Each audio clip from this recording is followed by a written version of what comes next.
the front bench quickly shuffle over. We now come to the general debate on the infected blood inquiry. I call the Minister to move. I beg to move the motion standing on the order paper, Madam Deputy Speaker. And I'm grateful for this opportunity to come before the House to update on this vital issue and discuss the findings of the infected blood inquiry's final report. We are now almost 6 months on from the publication of that report.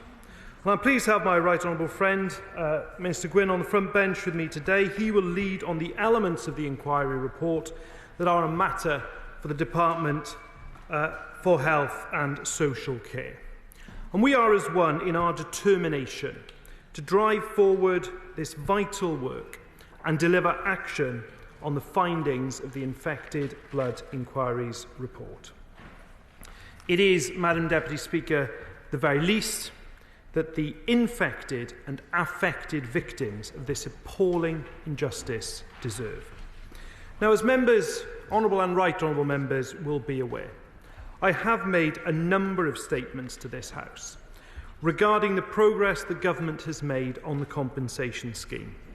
Today is an opportunity to go beyond that and cover the wider issues raised in Sir Brian Langstaff's report.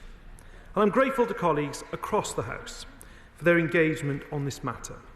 And I know that we are united as a House in seeking to deliver justice insofar as it is possible for this terrible scandal. We will not shy away from the appalling findings of the inquiry's report and the horrors that have been inflicted upon the infected blood community. I reiterate my thanks today to Sir Brian Langstaff and his team for that comprehensive report. And crucially, I thank the community themselves. I recognise the anger and the mistrust many quite understandably hold towards public institutions that have let so many people down so badly. When the infected blood inquiry reported in May, the now Prime Minister and I were clear that an apology was meaningful only if it is accompanied by action. And it is action we are taking. That is why I was so determined to move quickly to establish the infected blood compensation scheme, and why I expect to see payments begin by the end of this year. The Prime Minister committed to delivering the Hillsborough Law to help address the institutional defensiveness so powerfully exposed by Sir Brian's report. And today, I want to update on the work we are driving forward across the other key findings of that report to do everything possible to ensure an injustice such as this can never be allowed to happen again. I welcome the fact that my colleague and friend, the Chancellor, for the very first time, provided specific funding for the compensation fund, £11.8 billion in the budget. That makes clear the scale of this government's commitment to justice, and I am proud that we are driving that work forward. Compensation delayed for generations will be delivered. And I give way. I'm grateful to my honourable friend for giving way, but whilst it's paying tribute to Sir Brian Langstaff, which obviously everyone should be grateful to him for what he has done, but in recommendation 14 in his second interim report, he was quite clear about the advisory or the body that deals with compensation should be at arm's length from government. It should be chaired by a judge who has completely independent and sole decision-making powers. Does the government accept the core of that recommendation?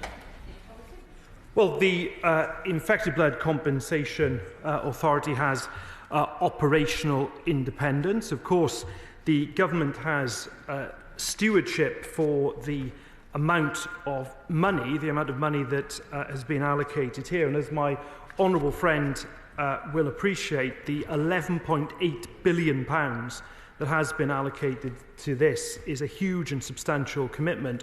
I don't pretend for a moment that any amount of money can actually recompense for the scale of the injustice that we have seen. But that is, at the same time, an indication of the government, the Prime Minister, the Chancellor, and across the government, an indication of our commitment to deliver justice. And I should also say that in saying that, I'm also grateful for the work and cooperation of honourable members across the House. And in particular, I want to once again thank the Right Honourable Member for Salisbury, my predecessor as Paymaster General, for his efforts in government. And as I indicated in the debate last week, I look forward to continuing to work in that spirit with the new Shadow Paymaster General on this hugely important issue. I also want to thank my ministerial colleague, the Right Honourable Member for Kingston upon Hull North and Cottingham, and the previous member for Worthing West. Their tireless campaigning and representation of the community's interests has been invaluable over so many years. Now, much progress has been made in responding to Sir Brian's report, but much more remains to do. And I will set out the government's fuller response to the recommendations to the House in line with the timetable that Sir Brian has set out. But I do hope in the course of the debate today to assure honourable and right honourable members, and most importantly, those in the community, that we have listened, we have learned, and we are taking long overdue action. Now, Madam Deputy Speaker, the inquiry's report is persistent in uncovering the truth, unshakable in its honesty, and damning, frankly, in its criticisms. It is absolutely clear that fundamental responsibilities of patient safety in healthcare were repeatedly ignored, and I quote, "What happened would not have happened if safety of the patient had been paramount throughout." This culture of willful ignorance runs through the report and continued to proliferate as the scandal developed. It speaks to governments across decades and a state more focused on discharging its functions, whatever the risk and whatever the cost. And the report chronicles suffering of an almost unimaginable scale. Thousands of people died prematurely and continue to die every week.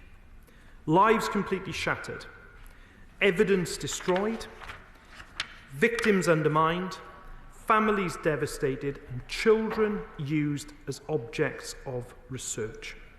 It's a truly horrifying injustice.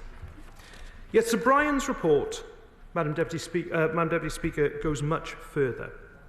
He lays bare the institutional defensiveness that existed within the government and indeed the civil service that led to the truth being hidden for so long, compounding the pain and the injustice.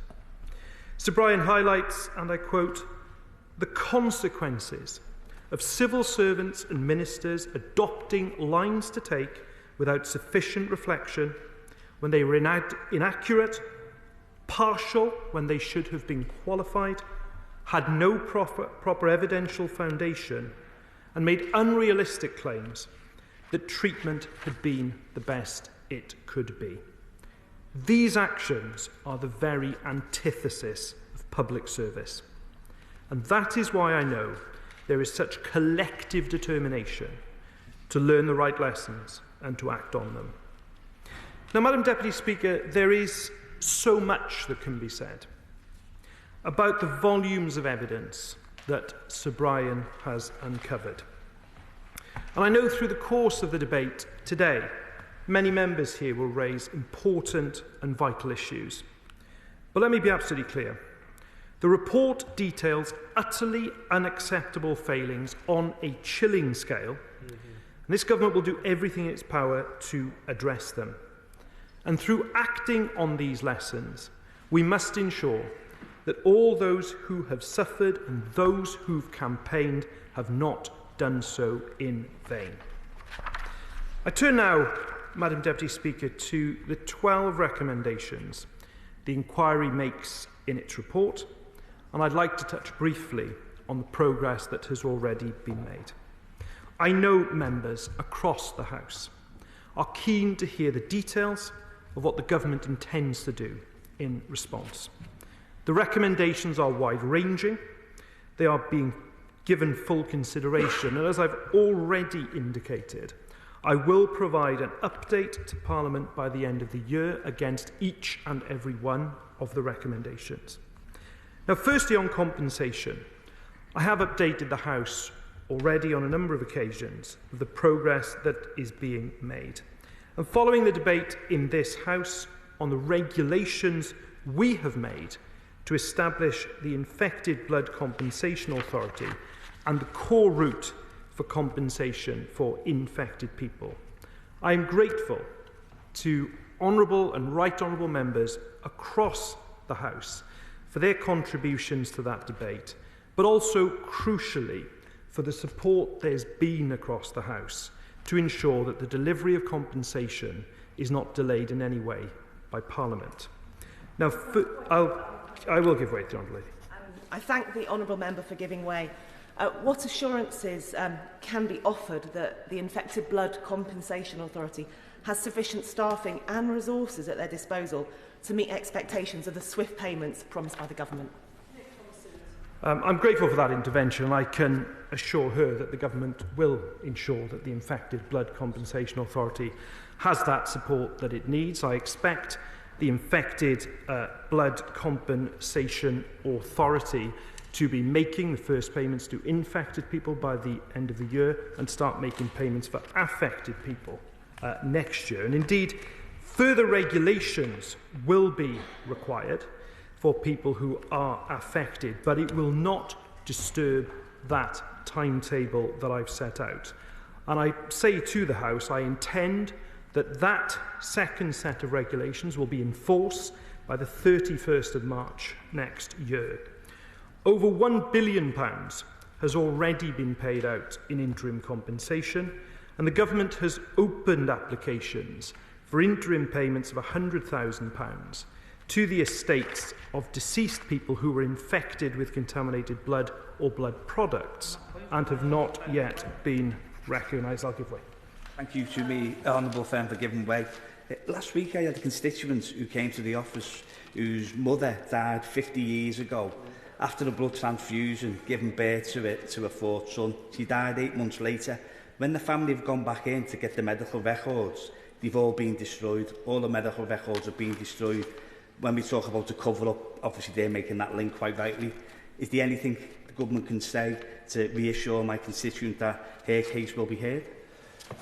Thomas-Symonds. Well, I'm very grateful to my honourable friend for that intervention, and indeed the Infected Blood Compensation Authority will obviously take, and I know because of the discussions I have with Sir Robert Francis on this, a sympathetic view to the level of evidence that is going to be required, because in some cases it is because the issues complained of are so long ago, but what is another chilling aspect of this scandal is willful destruction of documents in some cases, and it's something we have to take into account in terms of securing justice for people. Indeed, I've had the privilege myself of meeting several members of the community, and I'm grateful to them for continuing to campaign on this issue. And I say openly as well, my gratitude to Sir Robert Francis and David Foley of the Infected Blood Compensation Authority as they continue to work with the community to drive that delivery of compensation forward. Ending the defensive culture in the civil service and government is a cultural change that should unite all of us across public life. It's why work is underway across government to strengthen responsibilities around candour and transparency for public servants. In the King's speech that opened this Parliament, the government set out its commitment to bring forward legislation to introduce a duty of candour for public authorities and public servants. The Prime Minister confirmed at the party conference that legislation on a duty of candour will be delivered. And to quote the Prime Minister's words, he said, "It is a law for the sub-postmasters in the Horizon scandal, the victims of infected blood, Windrush, Grenfell Tower, and all the countless injustices over the years suffered by working people at the hands of those who were supposed to serve them." Our Hillsborough law, as the Prime Minister said, will be introduced to Parliament before the anniversary of Hillsborough on the 15th of April next year. I will give way. I'd like to thank you for the comment. I'd like to thank the Minister for the comments. A constituent of Clwyd East has contacted me recently to talk about the death of a husband who contracted hepatitis C as a result of infected blood. The impact upon herself and her family has been massive, even with the interim payment that she and they have received. Can the Minister confirm that the Infected Blood Compensation Authority has been established and is undertaking the necessary work to deliver payments to victims of this injustice as soon as possible? I can confirm that to my honourable friend, and the Infected Blood Compensation Authority is working in a way that will allow it to scale up as quickly as it possibly can. And the need, and I can say to my honourable friend, the need for speed in delivering compensation payments is absolutely paramount. And I should also say on memorialisation, because that is going to be really important to how we remember the victims of this scandal. Sir Brian Langstaff makes a compelling case about the need to recognise what happened to people and for it to be recognised for future generations. Officials have begun the necessary work to respond to Sir Brian's recommendations on memorialisation, and we do move forward recognising that this is an incredibly sensitive issue that we need to get right. Madam Deputy Speaker, Sir Brian Langstaff's recommendations call for fundamental changes to the way that politics and government operates, and a compensation scheme which is one of the very largest in UK history. That is entirely and rightly in line and in keeping with the scale of injustice that he has uncovered. Given the scale of these recommendations, I am committed to formally updating on them within the 12-month time frame, and that is, so the House is aware, the time frame that was set out by Sir Brian Langstaff. But I also want to assure members across the House, and indeed the infected blood community, that we will drive forward this vital work.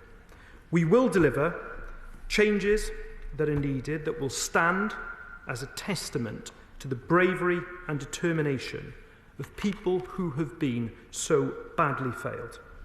I pay tribute to all those who fought so hard to bring us to this moment. Their efforts are monumental, and we commit again today to ensuring that they have not been in vain. I do commend this matter to the House. Before I call the Shadow Minister, I wish to make a short statement about the House's sub judice resolution. I understand there are several legal cases relating to contaminated blood products which have not yet concluded. However, given the public interest in this issue, Mr. Speaker is exercising his discretion to allow reference to specific proceedings where necessary, as they concern issues of national importance. The question is that this House has considered the infected blood inquiry. Mike Wood. Thank you, Madam Deputy Speaker. The infected blood scandal is one of the most painful and shameful chapters in the history of the British state.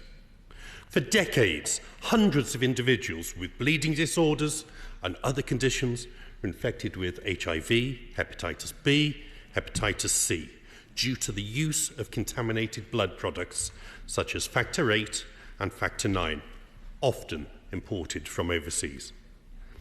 These infections were not only preventable, but there were warnings from the medical community that were ignored by successive governments and by the National Health Service. The victims and their families have endured unimaginable suffering, including the loss of loved ones, social stigma, and many have even been tragically blamed for their own illnesses. The health service, which was supposed to be there for them, to treat them, to heal them and look after them, and the parts of the state that were supposed to protect them, betrayed them. The institutions of this country failed these victims and their families at such a scale that it is almost beyond comprehension. Madam Deputy Speaker, I am pleased that this subject has been brought forward to be debated today. A subject as important as this deserves to be thoroughly discussed in this House. And as this is my first debate as Shadow Minister for the Cabinet Office, I would like to put on record that while there will be much that the Right Honourable Gentleman and I will disagree on, this issue is not one of them. He can be sure of our support as he works to put right a historic wrong, a wrong that continues to have a devastating impact on families across the country. It is simply beyond party politics. And I thank the Paymaster General for his update in the House today, and for the tone and the tenor which he has already struck in this place since the general election. The infected blood inquiry established in 2017 by the former Prime Minister Theresa May was only achieved because of the tireless efforts of victims and their families. But that inquiry has shed a horrifying light on the true scale of the tragedy. And I echo the Paymaster General's thanks to Sir Brian and to his team for the great service that they have given in conducting this inquiry. It stands as a testament to the power of the victims' voices and the need for transparency, justice and accountability at all levels. Whilst I'm here today on behalf of His Majesty's opposition, I would like to reiterate the words of the previous Prime Minister, the Right Honourable Member for Richmond and Northallerton, when he apologised not only on behalf of the previous government, but on behalf of governments stretching back to the 1970s. This sentiment, I know, is shared by the current leader of the opposition and the whole of our party. We are truly sorry the successive governments and the NHS failed to listen to the medical experts, victims and their families. And this inquiry shows a decades-long moral failure at the heart of our national life. A great many of its victims and loved ones have sadly died before they ever saw the truth being acknowledged. I am pleased that this government and our previous government have publicly recognised the scale of the damage done, acknowledged the mistakes that were made, and most importantly, are now taking steps to try to make some amends and to provide support and compensation for its many victims. We on this side of the House will continue to support the government's ambition to make the first payments before the end of this year. It is important that the government is pushing ahead with the compensation scheme, which is of the size and scale which is rightfully deserved by victims, including those who are sadly now deceased, and their families, and that it will take into account all of the medical, financial and emotional suffering. As I have said, he will have our full support on this side of the House. An apology is, as he has said, meaningless without not just redress, but redress at speed. In addition, I also hope that the Right Honourable Gentleman will be working further with the Health Secretary to help implement stronger medical screening protocols, as well as safety measures to ensure that the UK's blood supply continues to be safe and free from contamination. A scandal like this cannot be allowed to ever happen again. And so the government must continue to ensure that global standards for blood safety are met and regularly updated. This includes improving regulations where appropriate around the sourcing of blood products, constantly updating where possible methods for virus detection. It is important that we further enhance training and education for our healthcare professionals regarding ethical practices, patient consent, and the safe use of medical products. And whilst I know that a lot has changed in the National Health Service in the nearly 50 years since the start of the scandal, a key aspect of the total failure was that lack of informed consent, the failure of healthcare professionals to adequately communicate the risks that were associated with treatment. And as this inquiry has shown, there are numerous cases of disrespectful attitudes towards infected patients, completely unacceptable. Patients who are often blamed for their condition or treated as though they are a burden. As the inquiry has recommended, the training must include the ethics procedures as well as patient-centred care. This scandal, sadly, is a painful case study on what happens when this is not the case. Medical staff in the NHS should always approach patients with dignity and empathy, as we know that almost all do on a daily basis, ensuring that all risks and benefits are clearly communicated and the rights of patients are upheld. Adding to this point, and perhaps more broadly in society, we must continue the great work of recent years in destigmatising those with conditions such as HIV and hepatitis. And I note the exceptional work of the Terence Higgins Trust in the former in particular. As has been previously said, the victims of the infected blood scandal were not only victims of the NHS and the many government's failings, but also they were victims of social stigma and discrimination. As the inquiry found, many faced vilification. This despite the fact that many had received contaminated blood products through the same NHS that was blaming them through no fault of their own. And so I encourage the government to continue with public education campaigns to combat that stigma surrounding bloodborne viruses and HIV, as well as implementing better protections in the workplace and public life, so that we can be sure that those infected are not subject to the pain of further discrimination.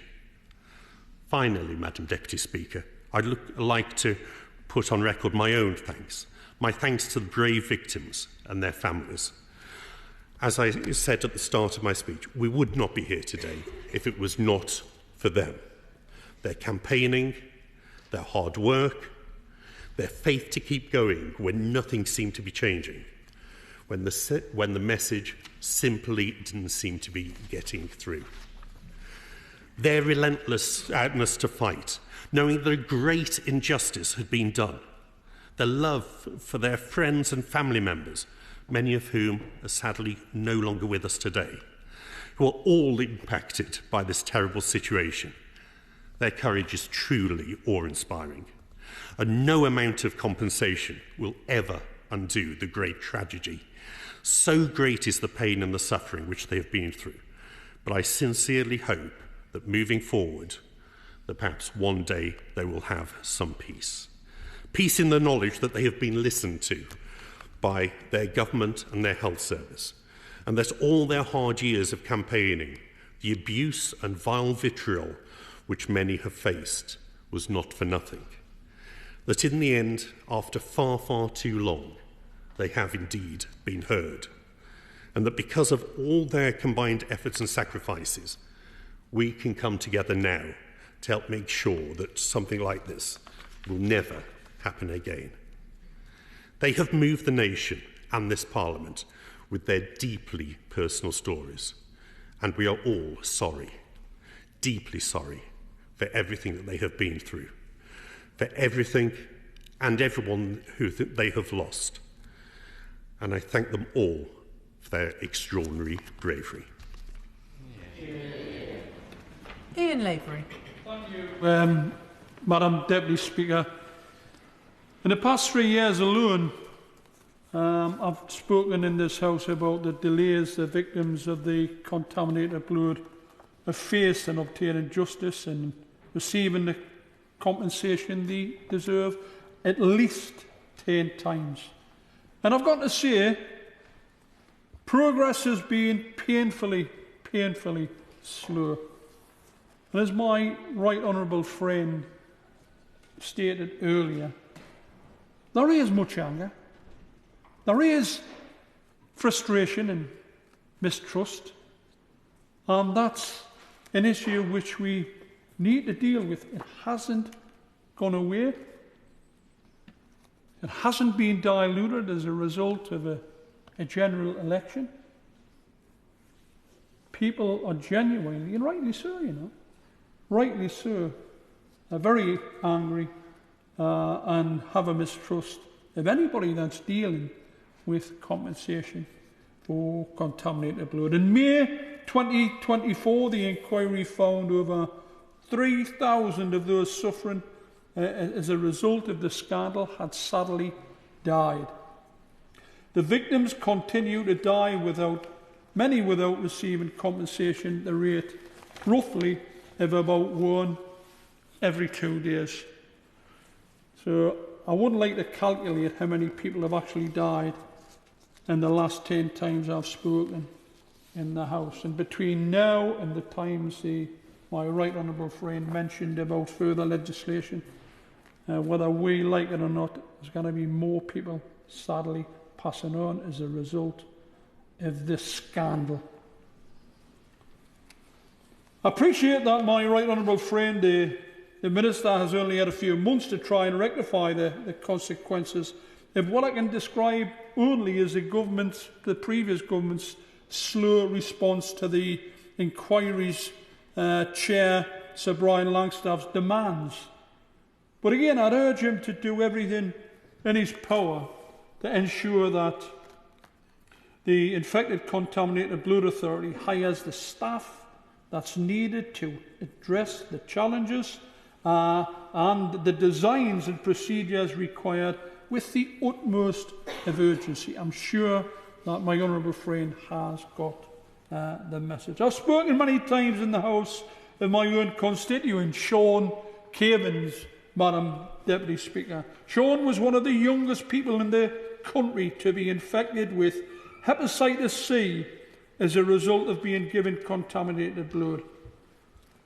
He's campaigned tirelessly on behalf of those who, like himself, have found themselves fallen victim to the scandal. Many who have died, as I've mentioned, just simply waiting for justice.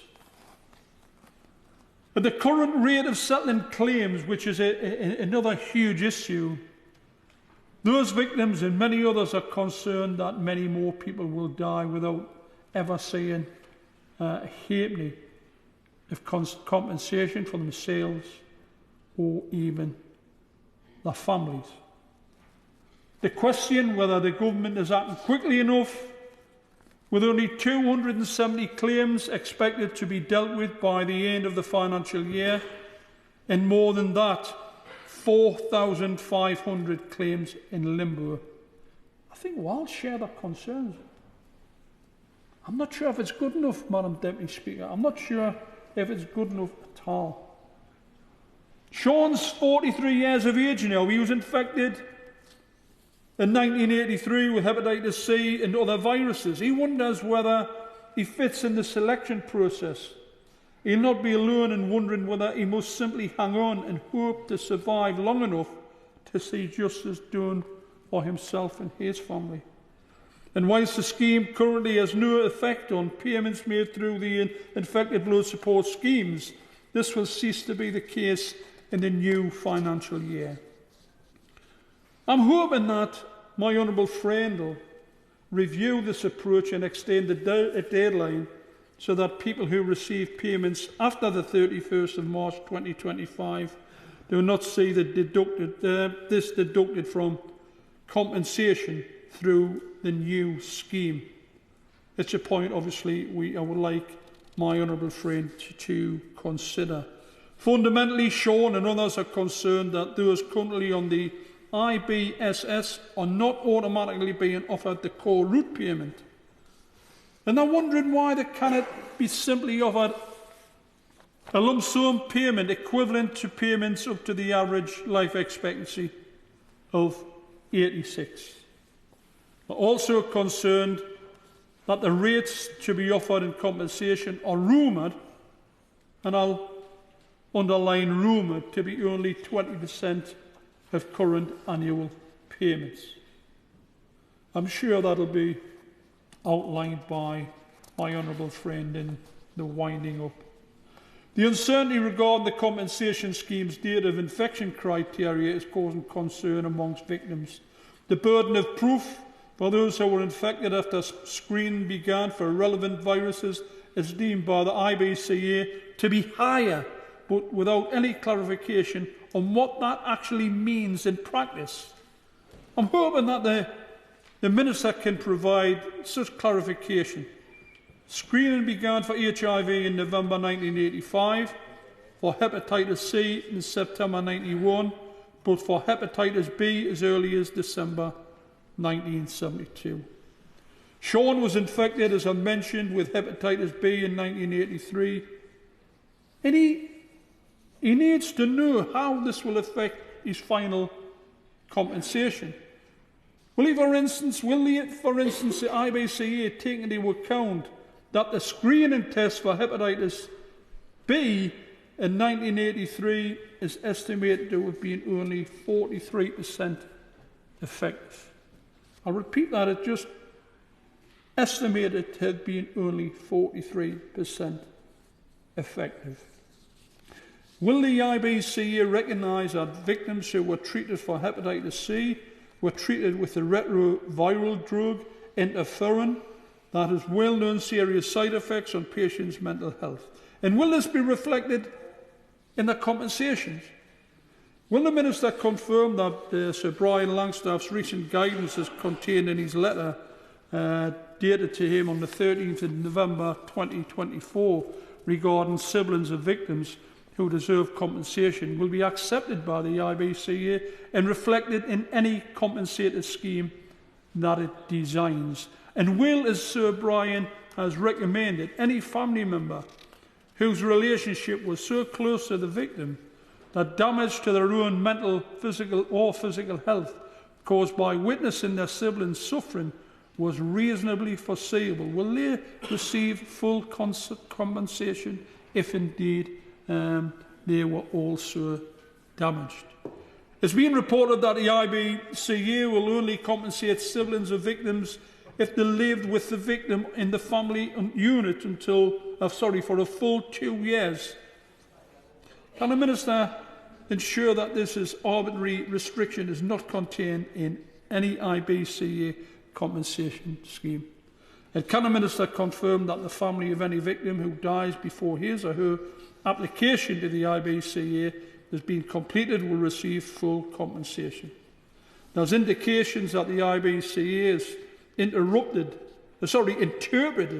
the inquiry's final report as saying the contrary, and that it only intends to pay those who live long enough to receive a final award. This cannot in any way, shape or form be correct. It's not fair, it's not just.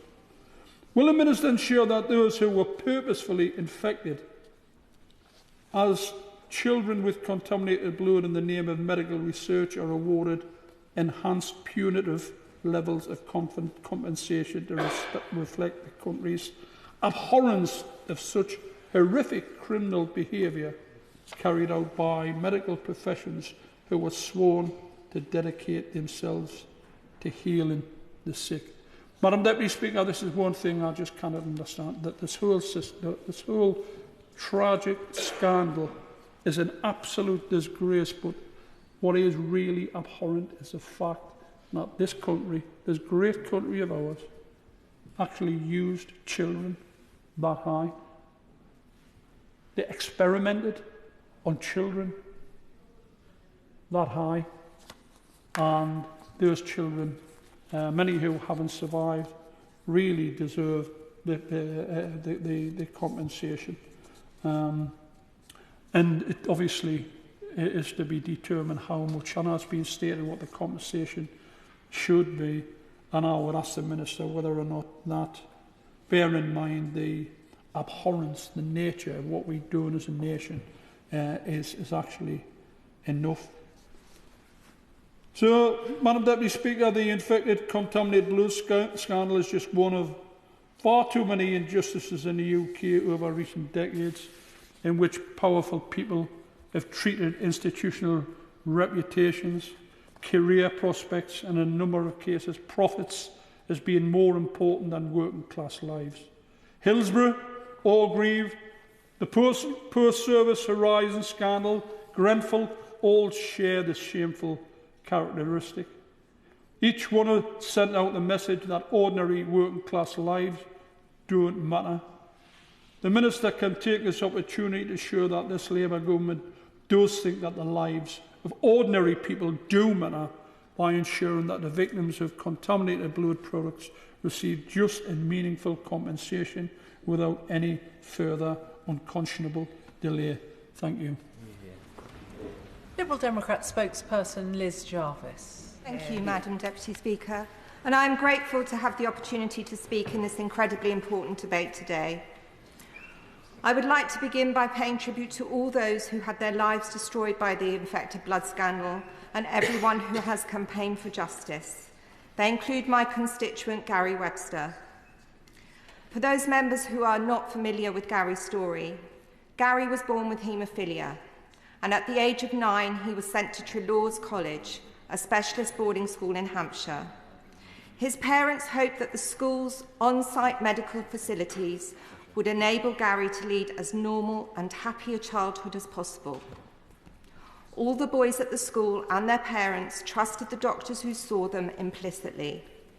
In fact, the boys were being given contaminated Factor VIII blood products imported from the US.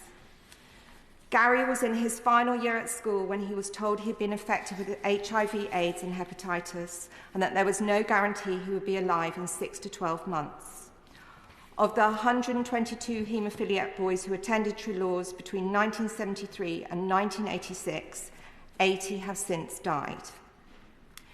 The Infected Blood Inquiry report by Sir Brian Langstaff found that deaths, illness and suffering were caused needlessly to people with bleeding disorders by treating children at Trelaws with multiple, riskier commercial concentrates prophylactically and as objects for research, and treating children unnecessarily with concentrates, especially commercial ones, rather than choosing safer treatments. One can only imagine the pain of the survivors and all the families. It beggars belief that it has taken so long for them to get justice. Madam Deputy Speaker, the thousands of victims of the infected blood scandal and their families from across the UK have been waiting far too long for justice, accountability and compensation. The Liberal Democrats welcome the introduction of the Infected Blood Compensation Scheme. We are glad that it will bring the victims of this gross miscarriage of justice, including those who were infected and those who have been affected, closer to the justice they deserve. It is absolutely crucial that this compensation scheme is implemented as quickly and effectively as possible. We are also backing calls by the survivors for a duty of candour on all public officials. The Infected Blood Scandal Campaign organisation Factor VIII has highlighted that the guidance on the Infected Blood Compensation Authority website states, should an eligible affected person die during the application process to the scheme, their compensation award will not be paid. This is in line with the inquiry's recommendation.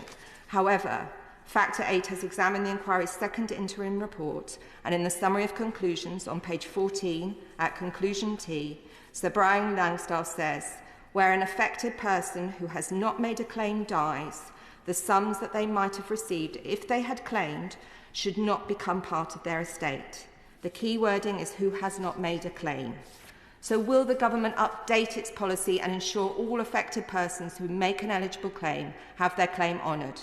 This is of significant importance for those affected who are elderly or ill and are concerned they may not live to see the end result of the claim process. I hope the Minister will look at this as a matter of urgency. The infected blood scandal has highlighted the importance of robust blood safety measures and tools. Will the government look into the merits of pathogen and inactivation technology to ensure no one else unnecessarily suffers from infected blood and to ensure that we have a safe, reliable supply of blood products? Madam Deputy Speaker, I spoke with Gary Webster on Friday, and as he put it, the whole process needs speeding up. After so many years of secrecy, deceit and delay, the Government must ensure full transparency over the progress of the scheme and open, ongoing communication with all those affected. And for all the families who have been impacted by this appalling scandal, please give them a national memorial and the reassurance that measures will be put in place to ensure nothing like this can ever happen again. To make his maiden speech, Michael Payne. Yeah. Thank you, Madam Deputy Speaker. It is the honour of my life to be speaking for the first time in this House as the Member of Parliament for my hometown of Gedling.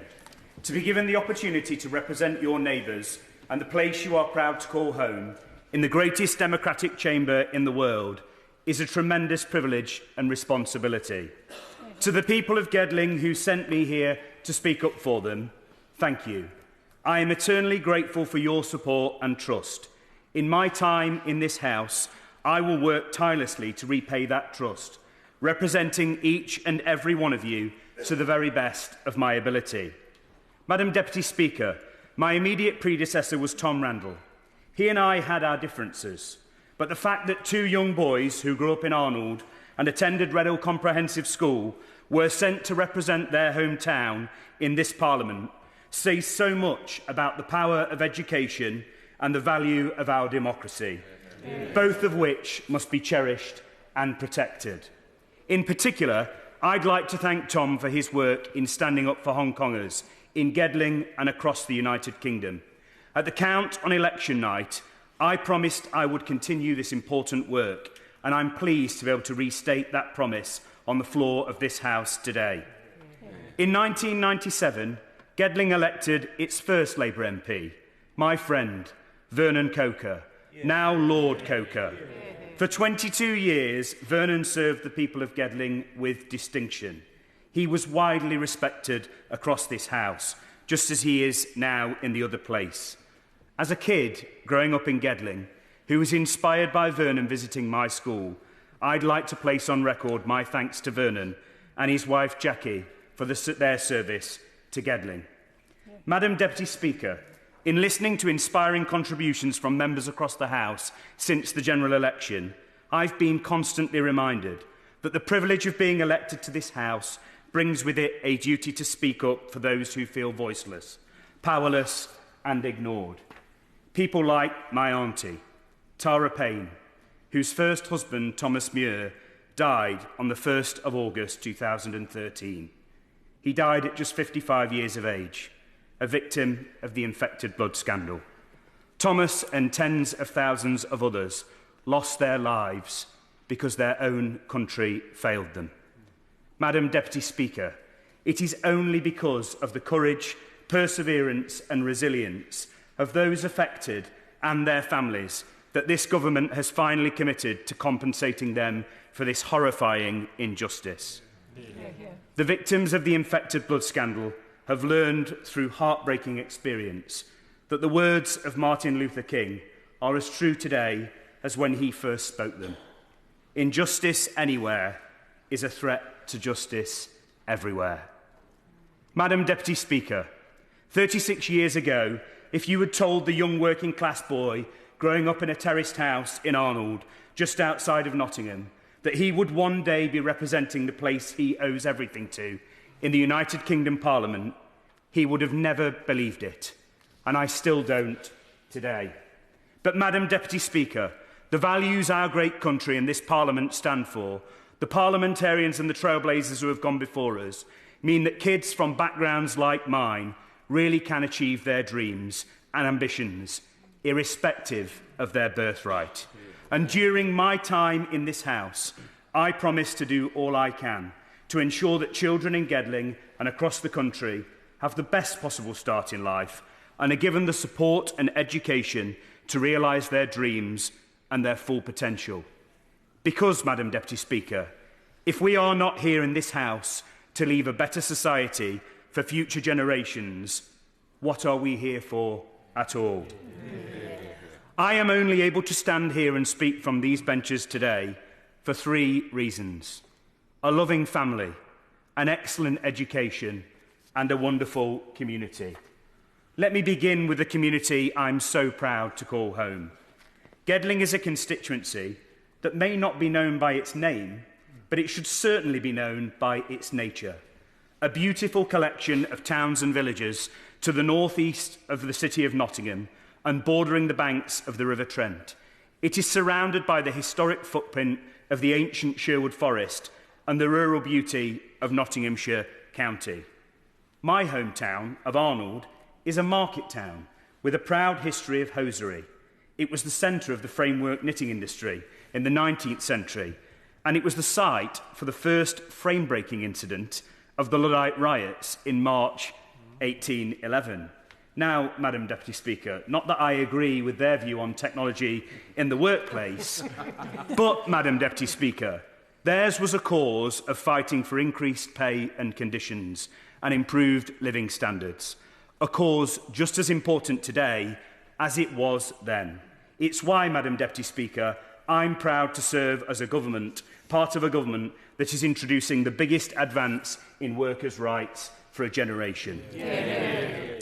The town of Carlton was once home to a thriving textile industry, famous for its brickworks, as well as being home to the late great actor Richard Beckinsale. It is now primarily residential, as are the smaller railway town of Netherfield, the beautiful village of Colwick, and the bustling high street community of Mapley and Porchester. Gedling is also home to several picturesque villages that form part of rural Nottinghamshire: Burton Joyce, Stoke Bardolph, Lamley, Woodborough, and the former mining village of Bestwood, where the original 1876 Victorian winding engine house still stands in its full glory.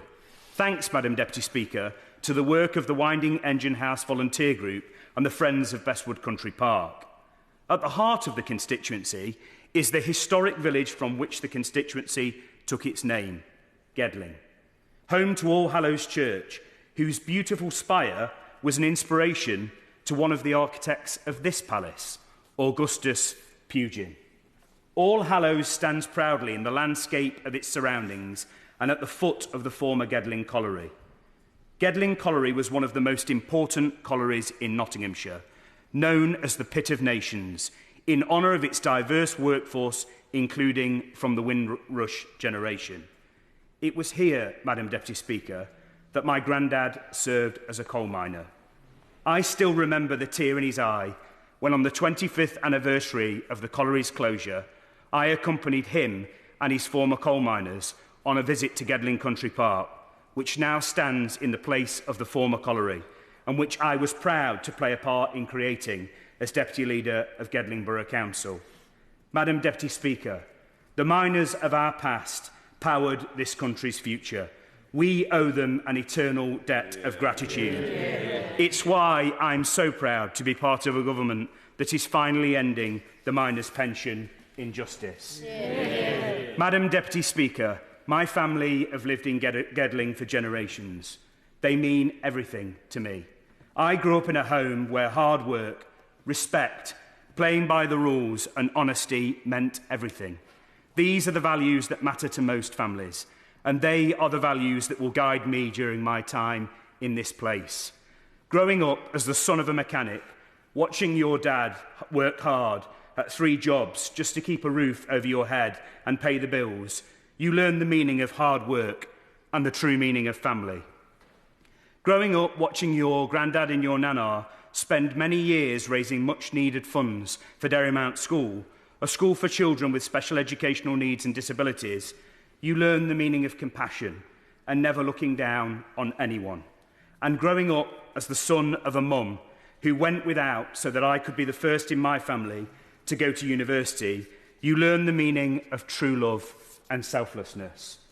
Madam Deputy Speaker, my politics and my beliefs are important to me, but like millions of other people across this country, nothing is more important than my family.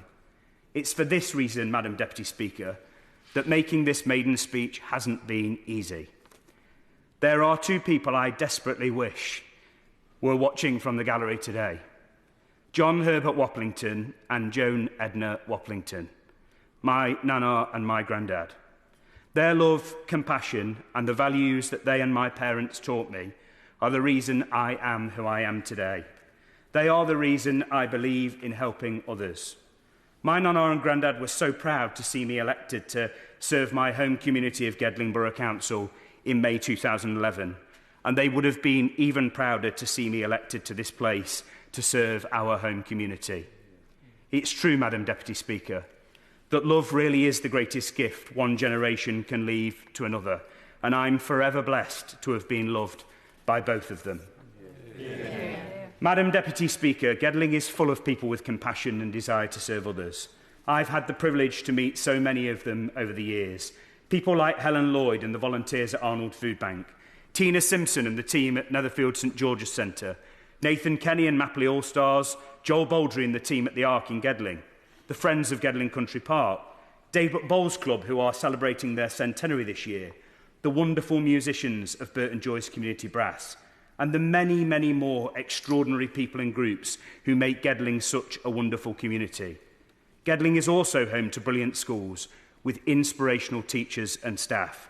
I spent many happy years at Richard Bonington Primary School and Red Hill Comprehensive School, and like so many other people across the country, I owe so much to my teachers for their encouragement, support and inspiration. Madam Deputy Speaker, being elected to serve my hometown in this place was the second greatest moment of my life. The first was marrying my husband, Kyle Robinson Payne, on the 1st of July 2022. I'm delighted he is here in the gallery today, just as he has been with me on every step of my journey to this place. We live in a world where far too many people continue to be persecuted for who they are and who they love. For as long as I'm in this place, I will use this platform to speak up for them and their rights. Because, Madam Deputy Speaker, as our much-missed and beautiful friend Jo Cox taught us, whatever our differences, there is always so much more in common than that which divides us. John Glen. Thank you, Madam Deputy Speaker. May I first commend the speech of the Honourable Gentleman, the new member for Gedling, which I think we can all agree was a very moving speech, and he does great credit to his family and his constituents. And I would also like to apologise for not being here for the first few minutes as I was running over from Portcullis House.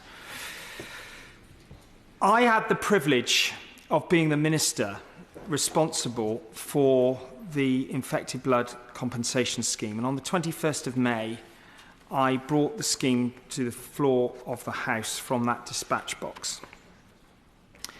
And in the previous 6 months, I was determined, not knowing when the election would be called, to do everything I could to bring that compensation scheme to life after so much delay that the member for Blyth and Ashington rightly said has been totally unacceptable for too long.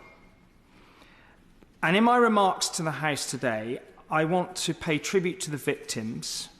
I want to explain what some of my experiences were as a minister and make some observations on what lessons and next steps that may need to take place. But first of all, I'd like to also acknowledge the work of my successor, the Right Honourable Gentleman, the Paymaster General, the member for Torfaen. I think he has done virtually everything I would have done had the electorate overall been given us a different outcome. And though I will always be available to members of the public to ask questions in this House, as would be my responsibility as an opposition backbench MP, I do believe that he is doing everything he can to move the scheme forward as quickly as possible, and I will come on to the mechanics of that in a moment.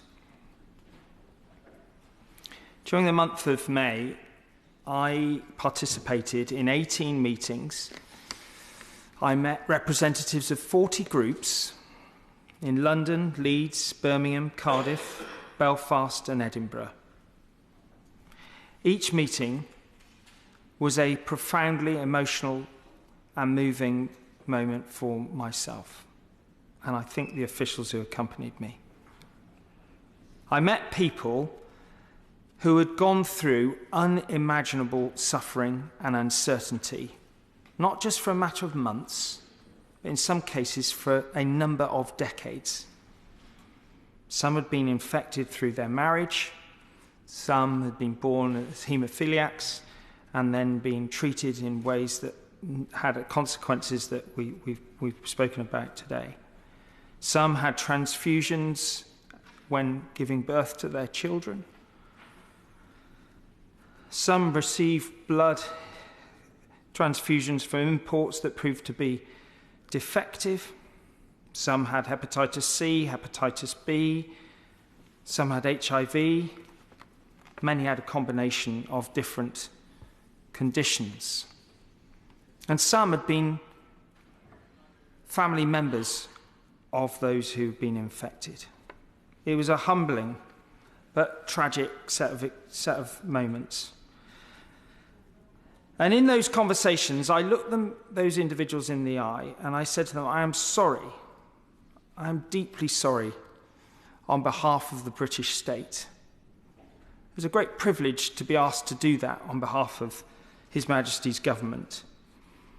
But we must learn lessons collectively of the enduring failure to come to terms with what had happened over so many governments, so many decades. Now, there were many individuals I met who had campaigned relentlessly, and I want to pay tribute to them today. I'm not going to draw individual names because there are just so many people and it would be unfair to all of those I met. It was right that we brought forward a second interim payment. And it was right that we recognised the affected communities as well as the infected communities.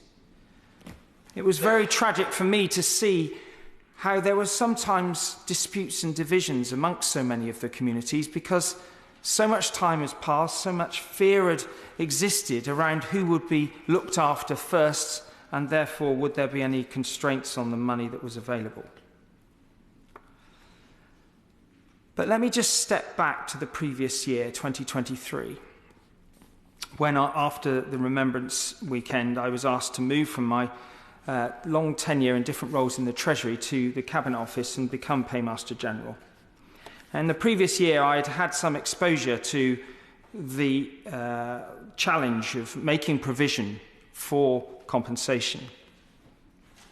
And my immediate predecessor, the former member for Horsham, had done a lot to try and ascertain what in government collectively had been done. And the truth is, there was a very wide envelope. It may have been between 2 and 20 billion and moved around according to what analysis could be done. The reason for that was because actually understanding the parameters was fundamentally going to be based on how much you were going to pay as compensation the different groups that were infected and affected. And my predecessor started that process, and I pay tribute to him for what he did.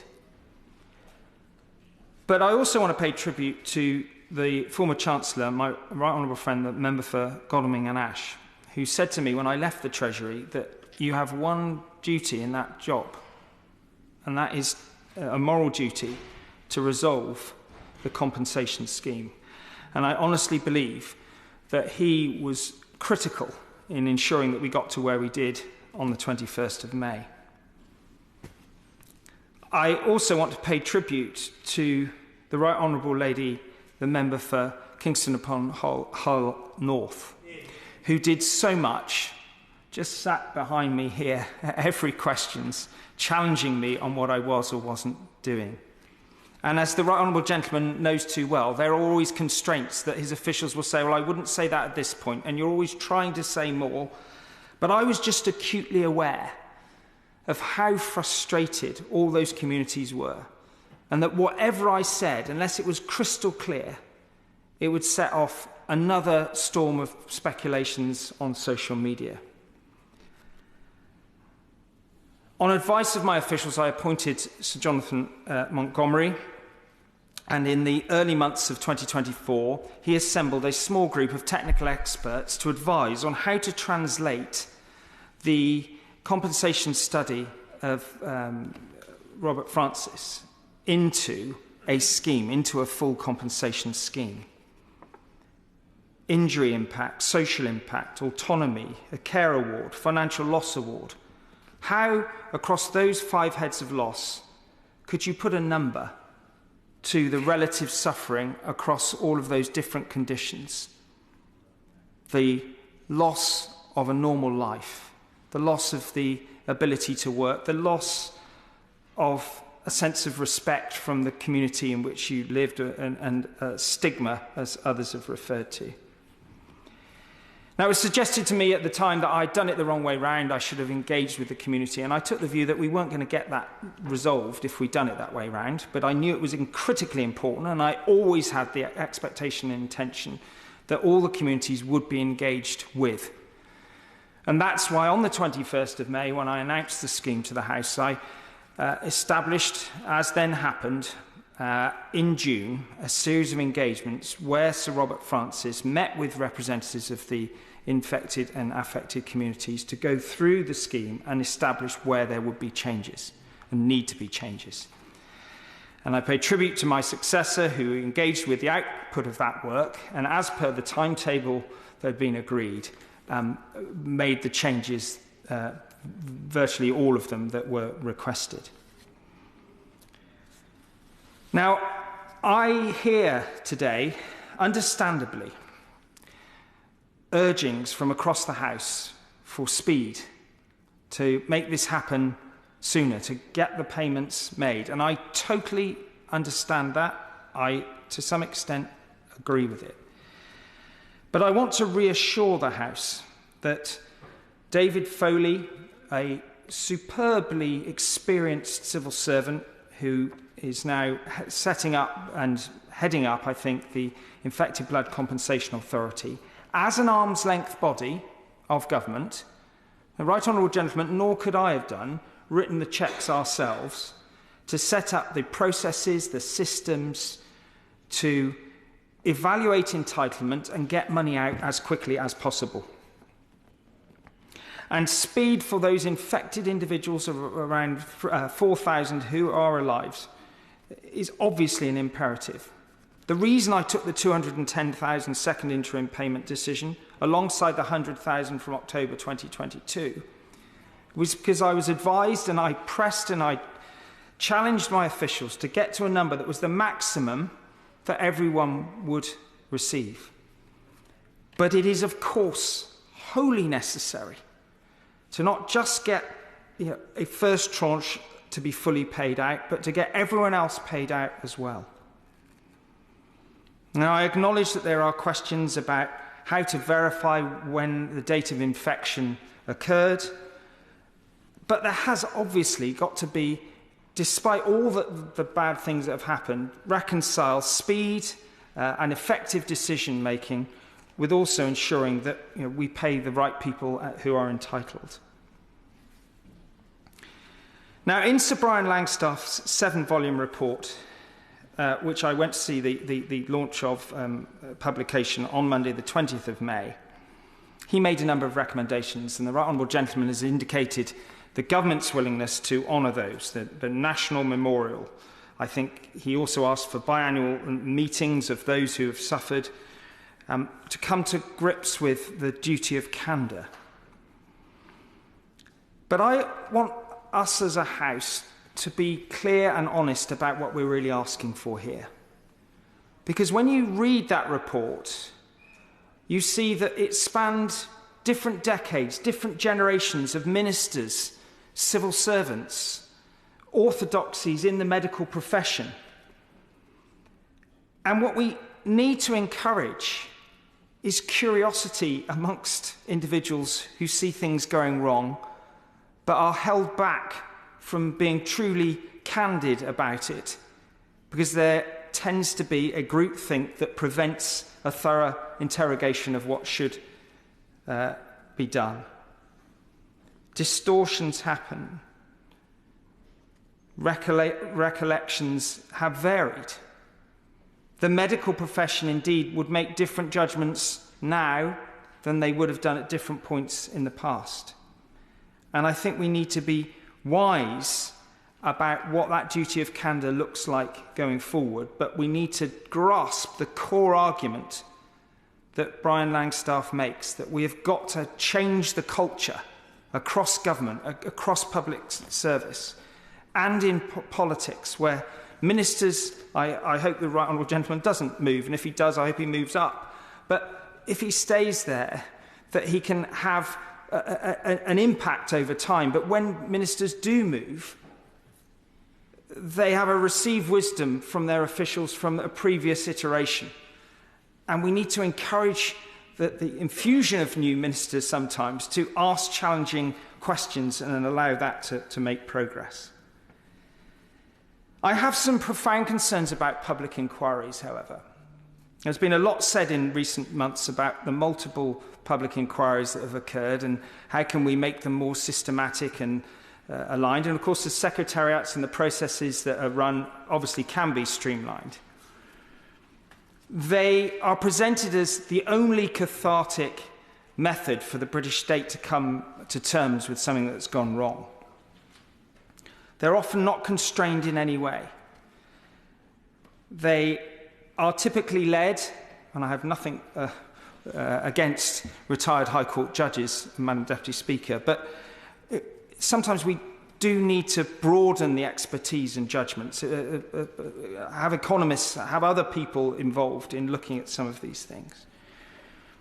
To do something like this was a massive undertaking, and I pay tribute to Brian Langstaff, but 7 years of work is an enormous amount of time.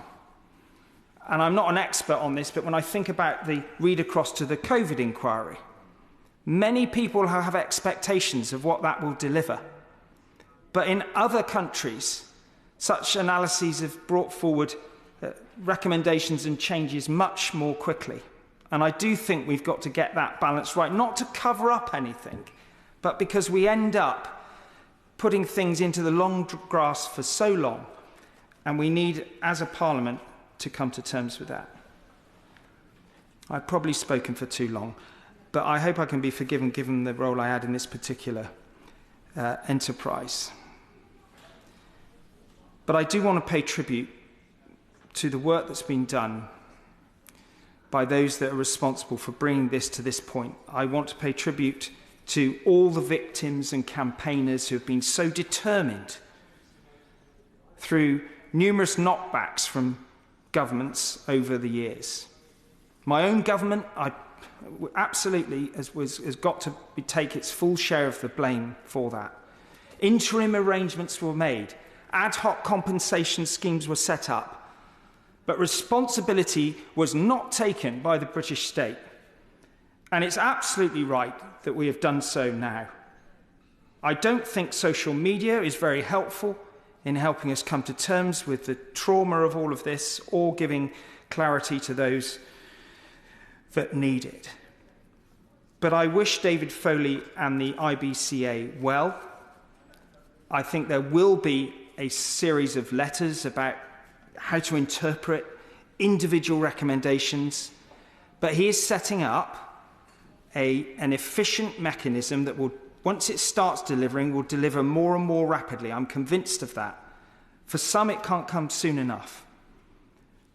But I hope that very soon we can draw the right enduring lessons from this national scandal. And I hope it will never happen again. Thank you, Madam Deputy Speaker. Clive Efford. Deputy Speaker, can I start by paying tribute to my honourable friend for his maiden speech. It's clearly special for him to represent the area in which he grew up and which he's got so much personal experience and memories, and he spoke very passionately about his family, which I'm sure they're very proud of him today. So I'm sure he'll be an excellent representative of Gedling. I remember his Labour predecessor very well. We were both elected on the same day, and I could just challenge him a little bit and say you've got some big boots to fill, because he was an excellent member of Parliament. Madam Deputy Speaker, I think it's worth reminding ourselves of how we've got here, because in spite of everything we've heard about the excellent progress that's being made in response to Sir Brian Langstaff's report, There is still an enormous amount of frustration out there amongst victims and their families. In the 1970s and 1980s, as many as 6,000 people with haemophilia and other bleeding disorders were treated with factor concentrates contaminated with HIV and hepatitis viruses.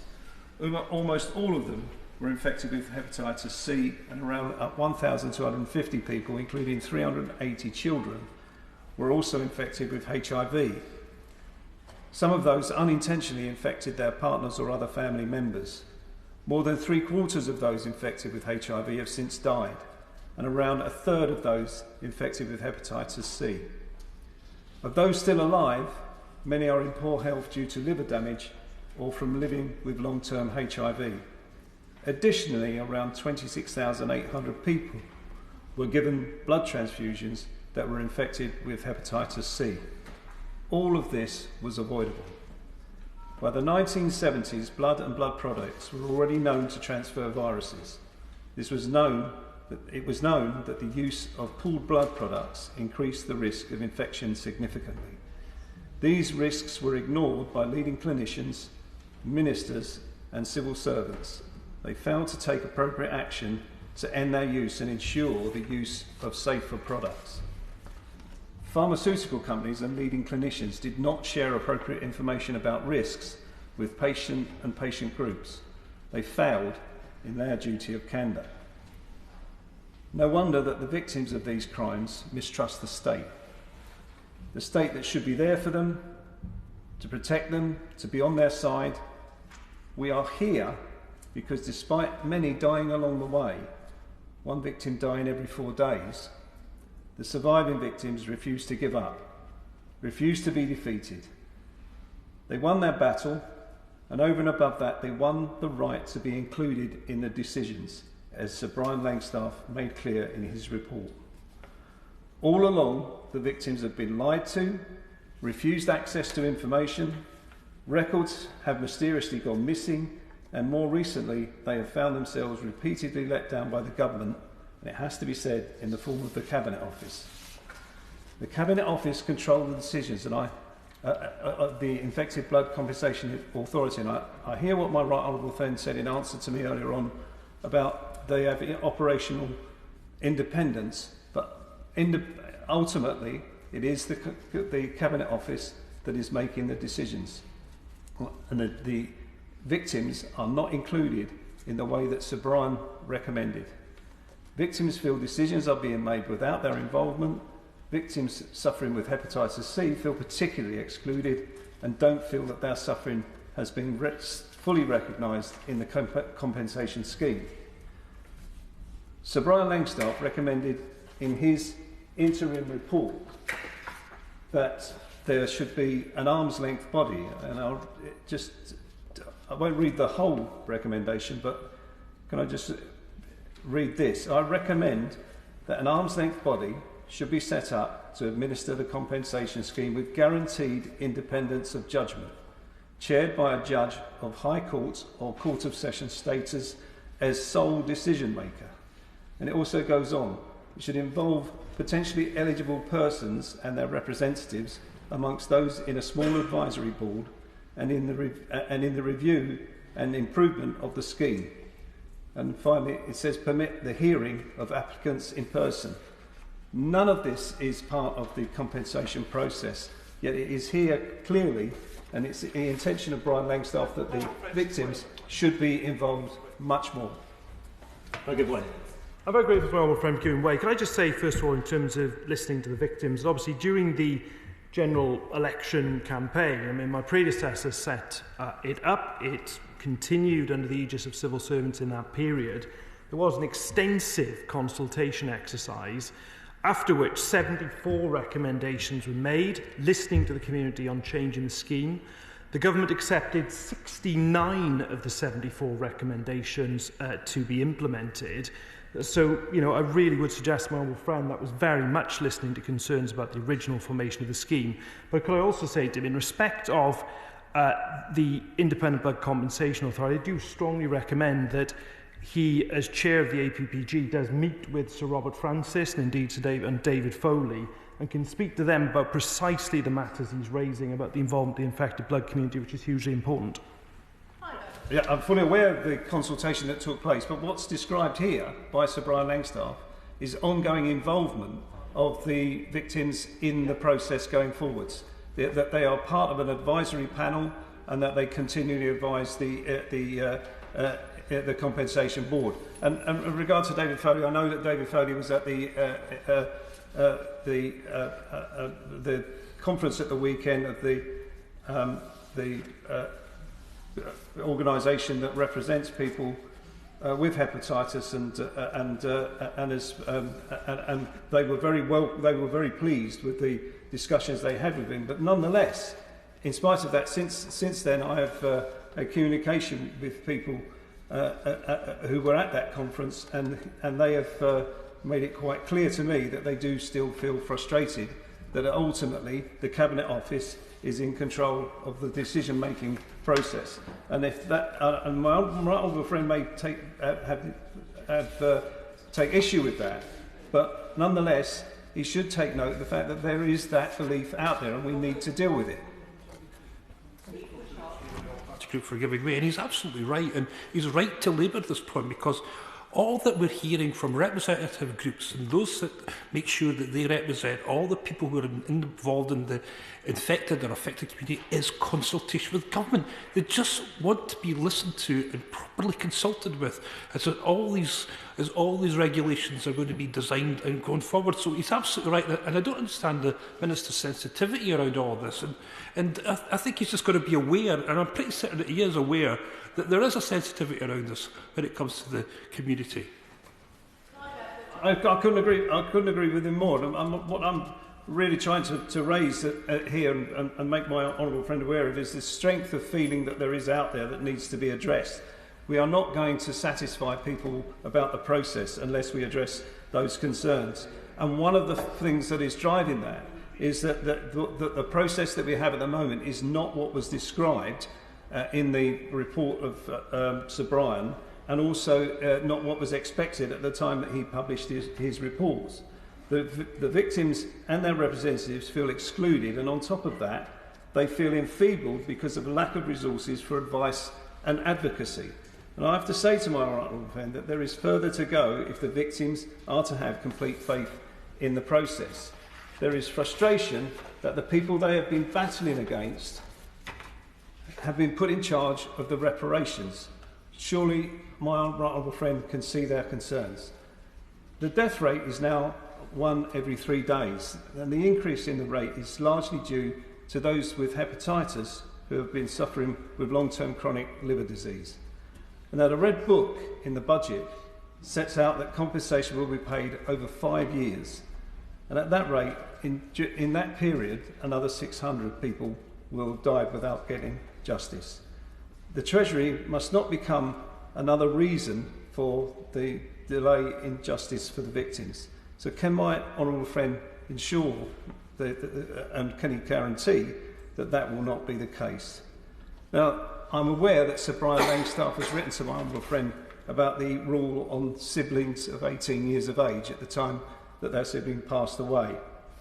Can he explain to the House, or can he write to me and explain just exactly where that ruling came from? Because it doesn't seem to appear in any of the recommendations or the report from Sir Brian Langstaff. And I've spoken before about the £15,000 offered to former pupils of Trelaw School, and this is considered by them to be derisory. In my opinion, it's another example of what happens when the victims are excluded from the process. So, can I also draw his attention to the report of the Secondary Legislation Scrutiny Committee? Their report is an excoriating criticism of the Cabinet Office, exposing what they describe as a lack of clear and understandable information in the explanatory memorandum and a lack of preparedness for delivering the compensation scheme. They doubt that the Cabinet Office will be able to pay compensation by the end of the year. So is he confident that they are wrong and that payments will be made by the end of the year? Lastly, large amounts of money were made by pharmaceutical companies and others while the victims were being exploited and in some cases even being experimented on. This did not come about because of mistakes. These were deliberate actions and in many instances criminal. The British taxpayer must not pay the full cost of this alone. Those who made money from this appalling scandal should be required to make a significant contribution. Now, I welcome the progress we have made, in spite of what my right honourable friend may consider my negative speech, but there is much further to go to deliver the justice that Sir Brian Langstaff set out in his report. Pete Wishart. Thank you ever so much, Madam Deputy Speaker. It's always difficult to follow somebody who almost says exactly what you intend to say in your speech, but what I'll try to do for you, Madam Deputy Speaker, is to rephrase it in a way that will probably be helpful and hopefully useful to the House. But I'm grateful to follow the Honourable Gentleman because he does raise a number of really important issues.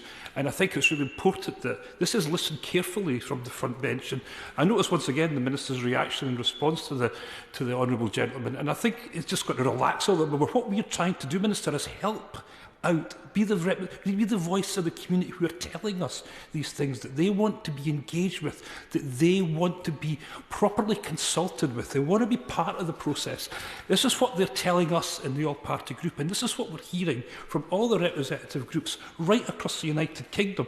And I think it would be hold the gentleman, honourable gentleman, just a little bit more if perhaps he took on board some of the things that we're trying to put forward, just about the feelings and opinions of a lot of the community and what they're saying to us directly as a consequence of what's happening.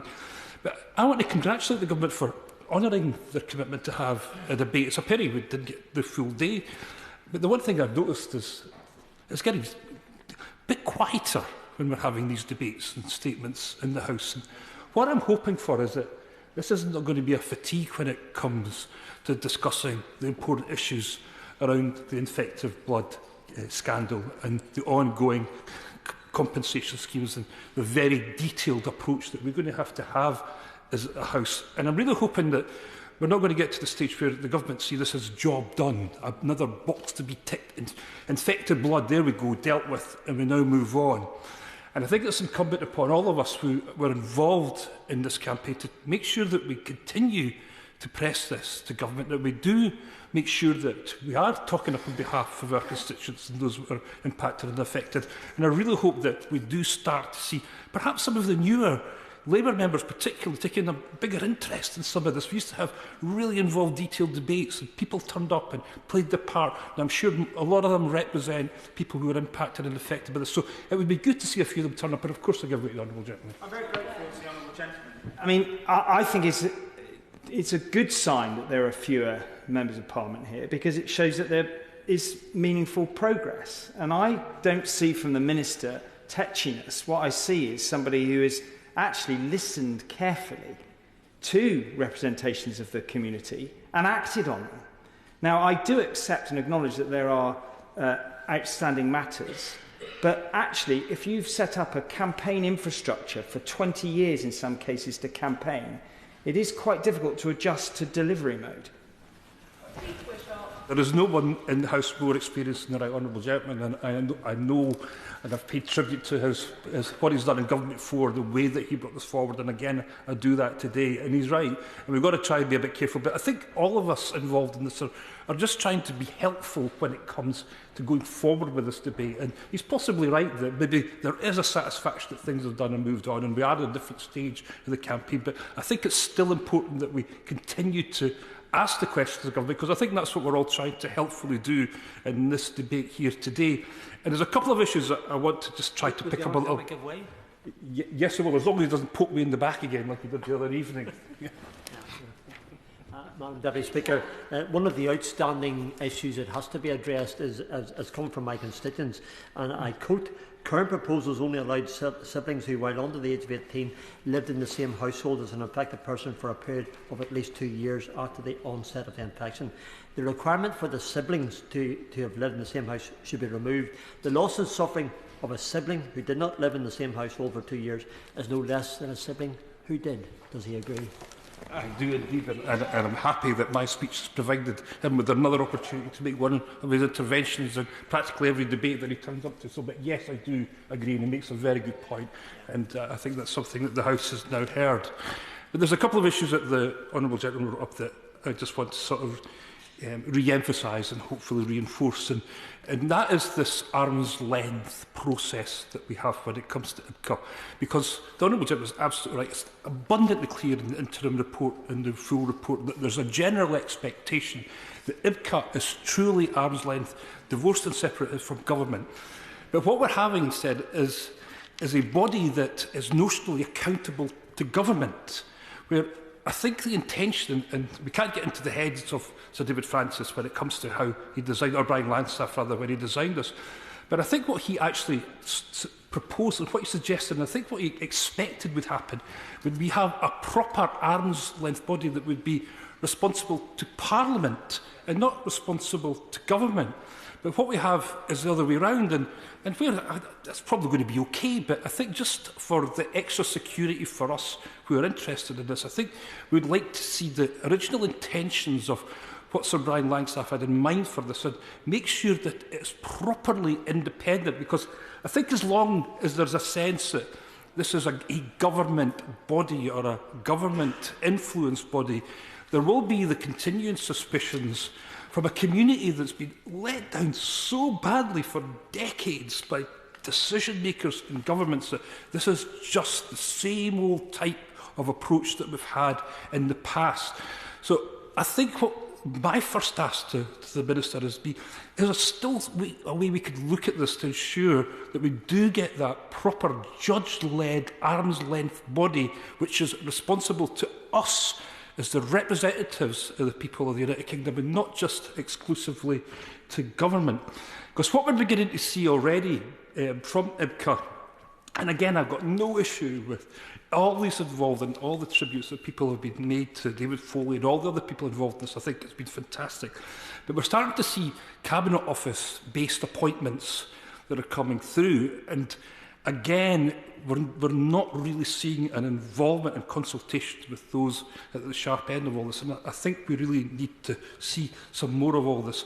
Sir Brian Langstaff said that there should be the chair of the board with two expert panels that would almost work simultaneously and in concert with each other, feeding back to the chair, one representing the legal parts of the issues and the other the health parts. And I think it would be good to see that starting to emerge when all of this comes. But the other thing that he also said, it's not as clear, but it's something that was intended, would that there would be an expert panel which would be comprised of those representing the community, that those that have been representative voices of the community, both for the affected and the effected, would have a similar type of role which would be able to feed in to the chair of IBCA. And I would like to hope that we could see some of that as we go forward again. But there is, of course, huge widespread support for what this government has done. £11.8 billion is a significant and important sum, which I'm pretty sure everybody's confident will go most of the way to deliver and meet some of the expectations that's placed upon some of the compensation addresses.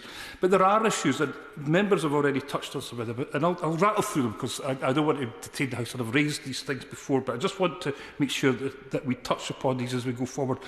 And the Honourable Gentleman is right, absolutely right. The £15,000 for those caught up in unethical research is far too low, and this is something that's coming back to all of us again, and I would really hope that we'd be able to revisit that and have a look again. And then there's those that were treated with interferon as a matter, of course, when it came to their own particular treatment and their issues when it came to this, and they've not been properly and fully included into the compensation scheme, so I really hope that, again, the government are maybe able to look at this. There's concern that hepatitis C payment bandings don't match and reflect the suffering it's caused, and again, I've been hearing that from constituents that are involved in the campaigns, and I hope that the government may be able to look at this. There's the issue about bereaved parents and children will receive very low compensation payments if they are not the beneficiary of the estate or of their bereaved family members, and I think that's something that could be addressed. And no compensation has been paid to siblings for their loss and suffering if they were over 18. And then there's compensation for lack of earnings should consider future career progression that was prevented from occurring rather than simply existing careers that were cut short. And lastly, in my not long list, but hopefully substantial list, is a need for a date. This need for a date of infection is causing a great deal of anxiety and confusion amongst the community. And I actually believe, Madam Deputy Speaker, most of these issues could be properly addressed if there is that full involvement of representatives of the community, that they do have that full and open access to government ministers, and that they are able to play their part in designing any future schemes. The community should be involved to help provide valuable information and advice on what the most pressing issues are and needs to be addressed. But the one thing I want to turn to in the bulk of my remarks, Madam Deputy Speaker, is a part of Sir Brian Langstaff's report that's probably received the least attention thus far. And that is the why of all this. Why did this happen?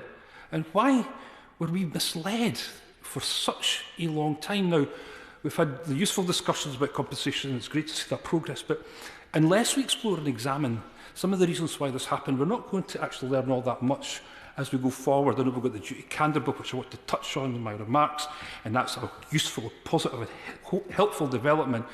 But unless we have a proper examination and look at what went so badly wrong, I'm not entirely sure we're going to learn the full lessons of what happened in the course of the past couple of decades. The inquiry uncovered shocking revelations about the government's handling of this issue, including failures to provide full information to those affected by the contaminated blood and the delay in acknowledging the extent of the problem. Sir Brian's inquiry found that both ministers and civil servants adopted lines to take or strategies to avoid providing full and candid responses to the crisis.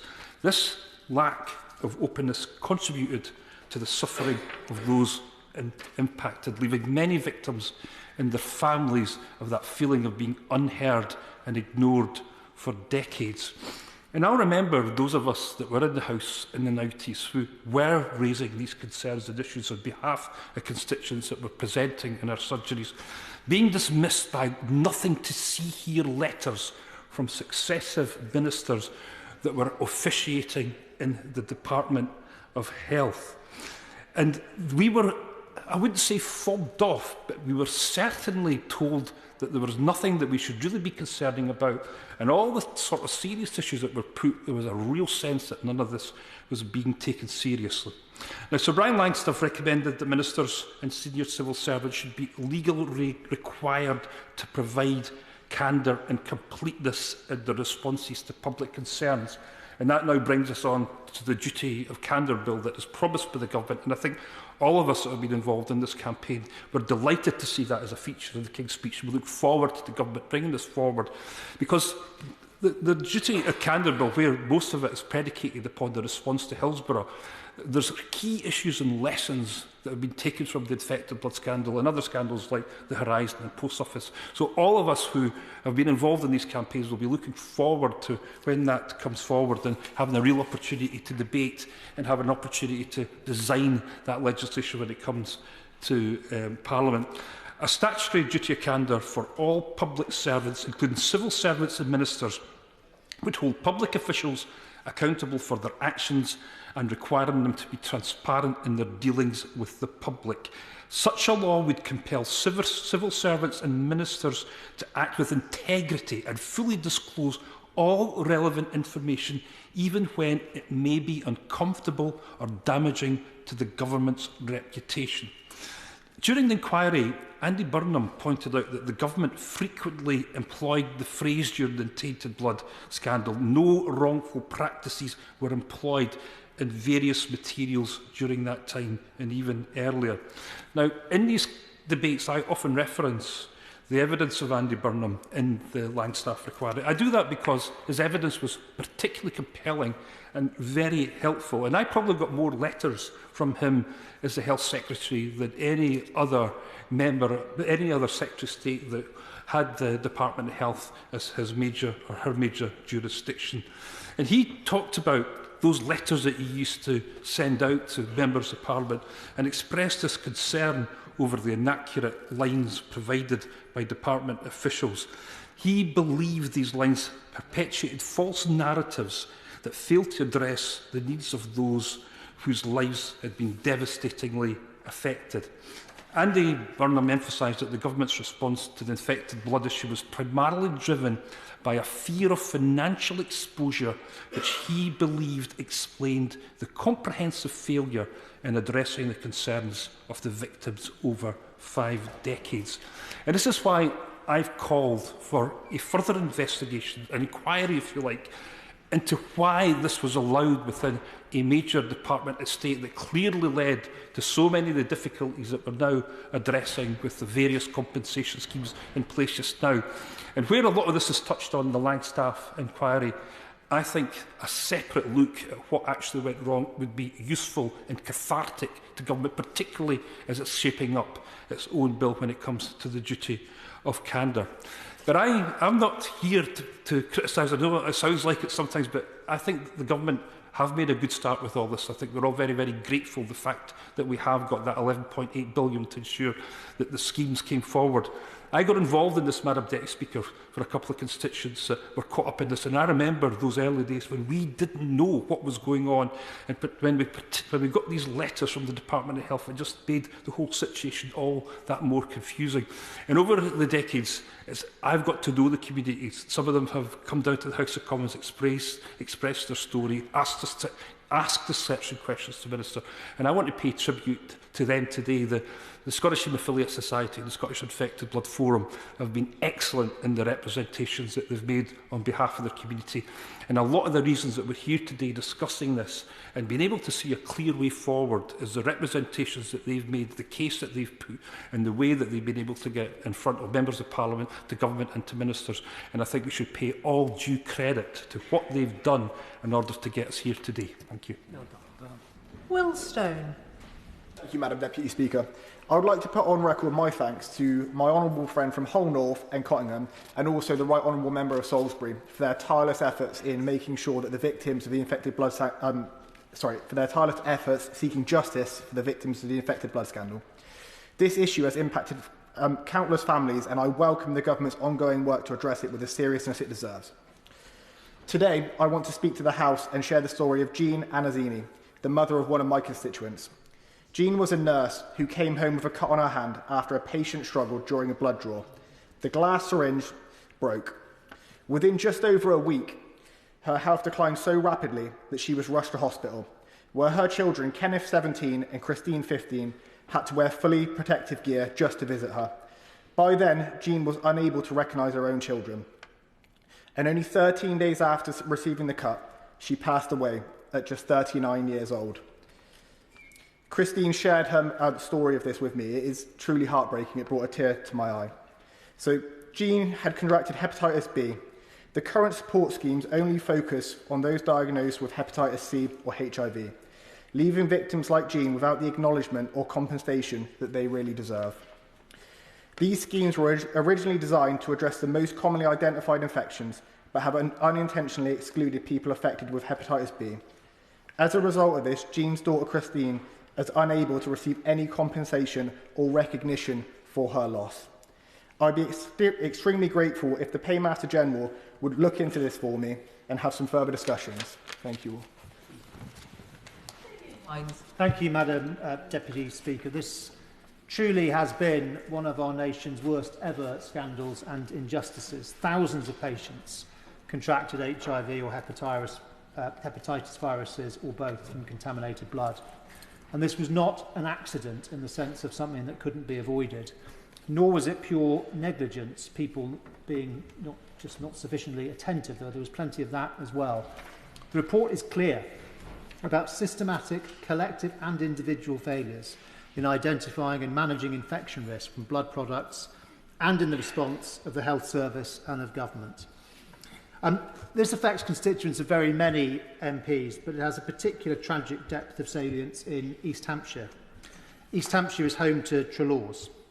It's a non-maintained special school and special college that deliver outstanding education, nurture and care to children with some of the most profound disabilities. But it was also the place where there was a terrible concentration of victims of this scandal. Because of the 40 to 50 or so haemophiliac patients there at any one time, it came to be seen as a unique research opportunity to study the disease. A haemophilia centre was established at the nearby hospital in 1972, and towards the end of the 1970s, that haemophilia centre, while still being a hospital catering to the needs of the wider community, was actually relocated to the school grounds. The inquiry report dedicates an entire chapter to the experiences of the pupils at Trelaws and how research objectives often outweighed the individual best interests of those children. The inquiry heard that of the 122 pupils with haemophilia who attended the school between 1970 and 1987, only around 30 remain alive. I've spoken with a number of my constituents over the years, infected or affected, but especially with one, Adrian or Aid Goodyear, a man who speaks with remarkable dignity and determination. And I'd just like to quote briefly from his most recent message to me. The camaraderie and unity of we former pupils, well, the handfuls of us that are left, we have stuck together to get to the truth due to the promises and the pacts we made towards our lost when they were living, as well as for their families. It has been a very, very long time waiting for that truth about a string of failures, omissions and wrongdoing. Starting with the failure to achieve domestic self-sufficiency and instead allowing the importation of higher risk factor VIII concentrates from abroad, procured via commercial arrangements in many cases that made infection more likely because they came from high-risk groups including prisoners and drug users, being complacent about the risks of hepatitis C and slow to respond to the risks of AIDS, through to conducting research on people without, in many cases, telling them, or in the case of children, telling their parents or informing them of the risks. In some cases, failing to tell people that they were infected, thus closing down the possibility of them managing the progression of their disease or its transmission to others. In other cases, being told starkly and sensitively of a diagnosis of HIV, through to the defensiveness, lack of candour, active destruction of evidence, and of course absence for so many years of meaningful apology or redress. In his statement on the 21st of May, my right honourable friend for Salisbury accepted rightly Sir Brian Langstaff's recommended 5 categories of pay awards and confirmed the additional interim compensation payments. There now needs to be clarity on the basis on which claims can be assessed and, of course, on the speed of those payments. Complainants have raised some concerns about the information sources available, and I hope the Minister, in summing up, can provide assurance that steps will be taken to ensure that there is easily accessible information to support people making compensation claims. I have been asked specifically by pupils from Trelaws to ask about the £10,000 and £15,000 amounts, which has already been alluded to by the honourable gentleman from Eltham. I think it would be helpful to have on record in Hansard an explanation of those sums of money. The inquiry also recommends, we've talked about memorialisation and the National Memorial, the inquiry also recommends that there should be a memorial dedicated specifically to the children at Trelaws and should be provided at public expense. And I hope the Minister will be able to provide an update on that, either in his closing remarks or perhaps to follow up by correspondence.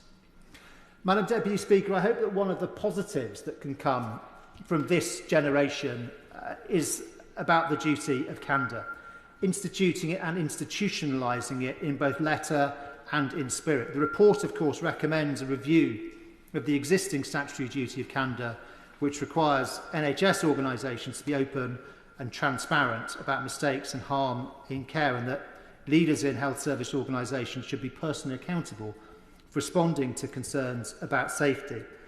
I think for this generation, what we need, and I think we all welcome that bill appearing in the King's speech, is to make this an established principle across the whole of public service, which in our different ways as parliamentarians, as members of the government, we are all involved. Nothing, Madam Deputy Speaker, can or could ever make up for all these failings, but we can, at least for now, ensure that the compensation scheme, as it is now, works as well as it can. And that we, as a state, face up to our failings so that we can truly learn the lessons and have some confidence when we say, never will this happen again. Martin. Thank you, Madam Deputy Speaker. I think we always need to remember at the heart of any public scandal are people, and so many of my honourable friends this afternoon have given tragic stories, but also stories of courage and humility. Becca, Jess and their siblings have stood and campaigned for justice alongside other brave, courageous victims and their families, for people both infected and unaffected, in loving memory of their father, Joe. Like me, they welcome the decisiveness and the commitment from this government. Madam Deputy Speaker, with families like this in mind, I'd like to just ask the Minister, will he outline when he expects the second set of regulations to be laid and how victims and their families can continue to be involved and informed of its progress and how claims will be able to be made? Shadow Minister Richard Holden. Thank you very much indeed, Madam Deputy Speaker. And I should probably start really by paying tribute to my predecessor on these benches, who was also a government minister and the predecessor to the Paymaster General. He's done so much in this area, and I'd like to touch on a few of his comments a little bit later in my closing remarks. And I should also probably start with thanking my honourable friend, the MP for Kingswinford and South Staffordshire, for opening for the opposition today. And just to mention to the Paymaster General and to the other ministers in the department that obviously they continue to have, on broad levels, our support. And that I think it should never be stopped from acknowledging the size and the scale of this, which is something that is almost unimaginable to members from across the House. My honourable friend said that justice is what we need to be, we want to see happening, Madam Deputy Speaker, and that's what I know all the victims would like to see. I'd like to also thank all of the members who've spoken in this debate today and express my agreement with what has been said.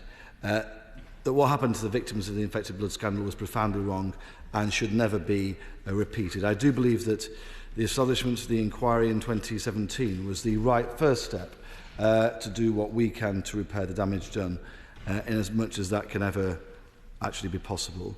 I am pleased that the work started by the previous government in adopting recommendations put forward by the inquiry is obviously being continued by the government. And I must point out, though, how important it is for the government to stay on schedule, and that's something we'll be ensuring does happen, and start delivering payments through the Infected Blood Compensation Authority by the end of the year, as the Paymaster General outlined. It is incumbent on us all in this House to do our part to actually regain trust, because that's what's been damaged here, as well as those thousands of individual lives, trust in our state. And ensuring that those payments are going out as committed to is an important part of that. But more broadly, I'd like to reflect on the challenges ahead. Slightly before I do that, though, I just wanted to touch on a couple of remarks made by honourable members from across the House. I'll start just by mentioning the honourable member for Gedling, who made his maiden speech today. I thought he spoke he spoke very kindly of his predecessor, a good friend of mine, and the honourable member probably doesn't remember this, but I actually did quite a lot of campaigning against him back in 2014 with the honourable member for Newark when he was a young by-election candidate. Today he spoke up. He spoke very strongly of the voiceless with his personal story, and he clearly has the clarity and volume of a town crier in his contributions in this House. And so I think even if we don't always agree with him, we'll always certainly be hearing his views from this side of the chamber as well. But I certainly welcome him to his place. The honourable member for Blyth and Ashington, and the Honourable Member for Eltham and Chislehurst, who is speaks obviously with the from the APPG side, and the Honourable Member for Perth and Kinross-shire, all talked about various different aspects, but I think all mentioned the children who were researched on as part of their remarks, and I'm sure that the Minister will want to reflect on those in the closing comments. I would say to all the honourable gentlemen, perhaps also to just nudge the government on this, that one of the recommendations, which I think all the honourable, those three honourable members touched on, was around the patient's voice going forwards. And one of the recommendations was how the patient voice must be improved through routine collection of patient satisfaction data and funding for patient advocacy groups and charities going forwards. So perhaps that's one way that patients could continue to be involved and those affected going forwards as well. The honourable member for East Hampshire mentioned the obvious impact on his constituency of those cases, and also about the memorials required for those who'd been affected, and I hope that the Minister can touch on that as well. I would, though, just before I go on to my final remarks, just like to again reflect on my right honourable friend for Salisbury, and I think his remarks actually touched probably more broadly, not just across his department, for ministers in all departments at different points in their lives, where there is that. It is so important that we encourage curiosity versus groupthink. That duty of candour is something that we all need to really bear in mind, and particularly those who work for us as well, when there can be they can be very difficult sometimes within a political environment, sometimes to do that. I also thought his point around public inquiries was worth noting, and perhaps a Minister is reflecting on. It's obviously important that we want to get to the truth, but how we do, the speed at which we do that, and how we can achieve that, and who can do that, possibly also something that might want to be reflected on more broadly by the Cabinet Office as well. We've heard the need for stronger medical screening protocols and the safety measures to ensure that a scandal like this can never really happen again. But I think it's also important to acknowledge the need to continue to interrogate our risk assessment and mitigation measures more broadly across our health services and the government. While I settled into my new role as Shadow Paymaster General, I look forward to working with both the government to see what assistance, as well as doing the job of opposition in holding them to account, can be achieved in much the spirit as honourable members opposite have done on this issue recently too. I will be holding the government to account to ensure that we can do all we can across all areas of government to ensure the strongest possible risk assessment, mitigation and response procedures are in place. And it's important to have that considered communication with groups as well. The inquiry into this matter established that there was a failure within the AHS to properly implement informed consent and to ensure that patients at all stages of the healthcare system understood how their personal care related to larger risks as well. And while I appreciate the good work that's being done to progress on this issue, we must not take our eye across the ball in any aspect of what the government does. And I'm sure there's work to be still done, not only by the Department of Health, but also by the Cabinet Office and across government, to ensure informed consent and patient communication is working properly at all times, and to ensure that the government framework centred on our health and care system are being properly and continuously evaluated to ensure that the need for proper and holistic informed consent is not victim to complex and often disjointed system. This requires, as I say, not only to work on the health and care front itself, but also those broader governance frameworks and the work to be done to improve cross-government collaboration on this point as well. This speaks to the core component of the issue raised today, with which I'd like to express my agreement with, and that is for the government to continue to ensure the global standards for blood safety are also met and regularly updated, as was mentioned earlier by honourable members. I look forward to working here in opposition, but also cross-party, in ensuring that these regulations around the sourcing and virus detection are strengthened with honourable members in other shadow roles as well. And I'd like to, with the other measures mentioned today, ensure that this is done robustly ahead of time and not as a reactive measure, as sadly has been the case in the past. It's one of the most difficult elements of the inquiry process, such as we've gone through on this issue, to acknowledge that too often we only make the changes needed to prevent a problem when the consequences of that problem have reached intolerable levels. And again, I emphasise here the need to resist boxing issues directly today solely into their direct consequence for our health and care practices. There is perhaps a much more fundamental interrogation around our governance and practice framework is needed, as was mentioned by my right honourable friend, the member for Salisbury. I want to speak here too, as has been mentioned by numerous speakers, that the inquiry shed clear light on the continuous failure on part of institutions to properly address this issue as it came up.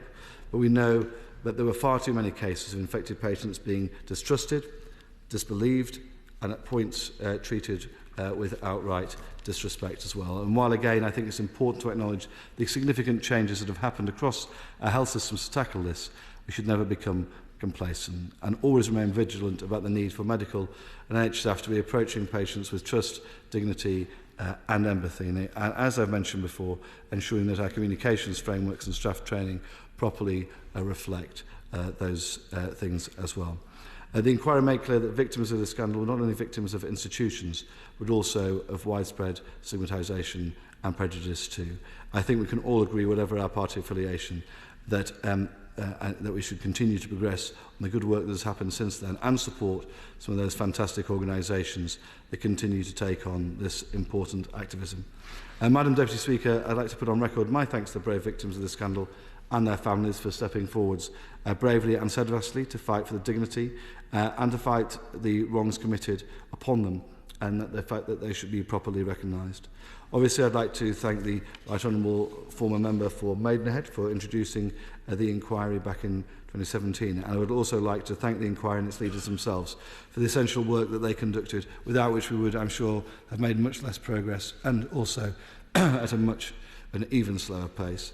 Of course, as has been mentioned by others today, no amount of compensation will ever make up for the wrongs committed, the tragedy suffered, and of course that the many affected, for many affected, they are no longer around to see the small benefits of compensation. But I would like to offer a small amount of hope to those affected. I'm confident that here in this House, across party, and we have heard you, we trust you, and we know the suffering that has been brought upon you.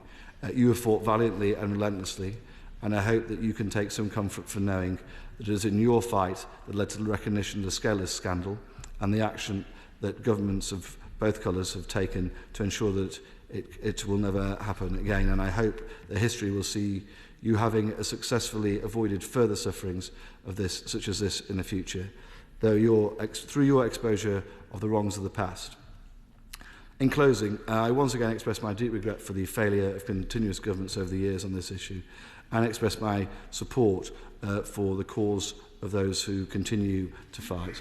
I can assure both those who are still fighting and affected, and this House that I and my colleagues on this side of the House will do all we can to continue to work cross-party on that work that needs to be done, as we know that there is still work to be done. In the spirit of the relatively non-political nature of this debate today, I will just ask that the Minister agrees to continue to work with us on this side of the House in addressing these outstanding issues for the victims and their families, to be open about making adaptations and changes going forward to address these issues, and to ensure that in the process of undertaking compensation that we don't end up alienating segments of those involved and ignoring the suffering of those all affected.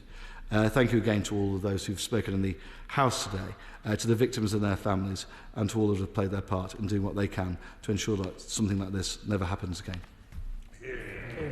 Minister Andrew Gwynne. Thank you, Madam Deputy Speaker. I stand here as the Minister for Public Health and Prevention, humbled and with a large degree of humility.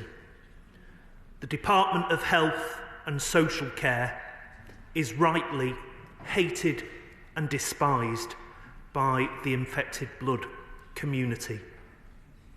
We let them down.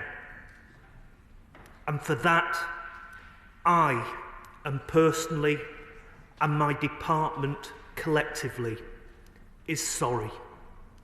I say it in a heartfelt way, because for the past decade and a half, both as Shadow Public Health Minister and as a backbencher, have raised the issue of the infected blood scandal on behalf of the campaigns and on behalf of my constituents that were infected and affected.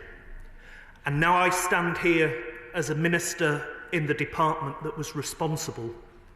I feel it incumbent on me to give that heartfelt apology.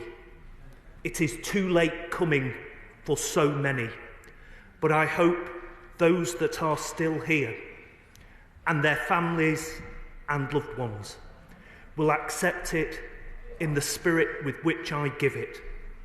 I am sorry. We let you down, and we must make sure it never, ever happens again. Yeah.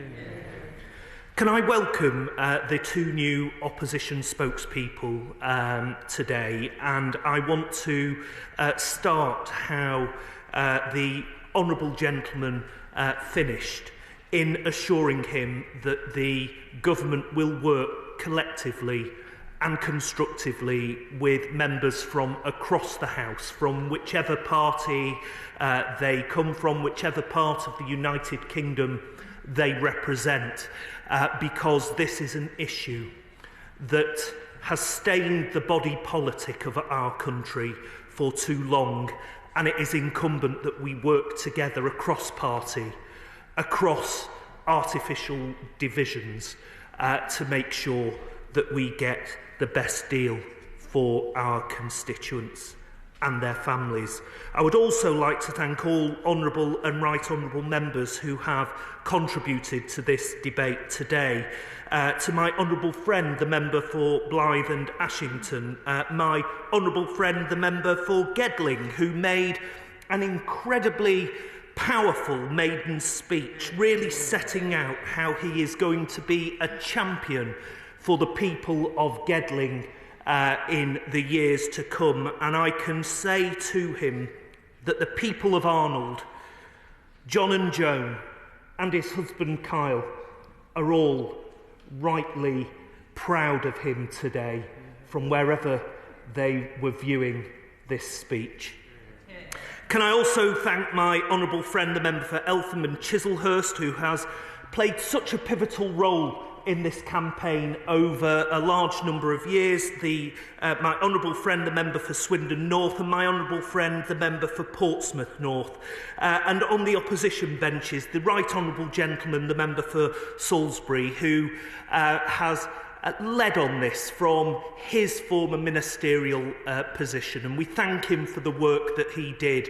I know sometimes I was frustrated with him from just behind where he's sitting, but I do appreciate the work that he put in behind the scenes as well as at the dispatch box. The honourable gentleman, the member for Perth and Kinross-shire, who has similarly been a tireless campaigner on this, and the right honourable gentleman, the member for East Hampshire. The infected blood scandal is one of the most appalling in our nation's history. It was an institutional failure of the highest order, spanning decades, from the National Health Service to the Civil Service to ministers across successive governments at every level. Those the public trusted to protect them fell short in ways that were both tragic and catastrophic. They let down victims, their families, and our country. And in the course of this debate, we've heard names: Sean, Gary, Thomas, Jean, Aid, Joe. A reminder of the real people, those who are deceased, those who were infected, those who are affected. Real people, not statistics. And it's important we never forget that. Victims were denied the truth. Many passed away before they saw justice. The state worked to protect itself and they paid the price. I must also echo the tributes that honourable members across the House have made to Sir Brian Langstaff and his team. Their steadfast pursuit of the truth finally brought this decades-long scandal to light. They have set us on a path towards beginning to right the terrible wrongs that were committed. Sir Brian uncovered a litany of collective and personal failures, as many honourable members have pointed to, by sharing stories from their communities and constituencies. Each one is significant in its own right, and together, Madam Deputy Speaker, they add up to a complete disaster. He found that this national scandal could have been prevented. It was already known that these treatments were contaminated, yet the warnings were disregarded time and time again.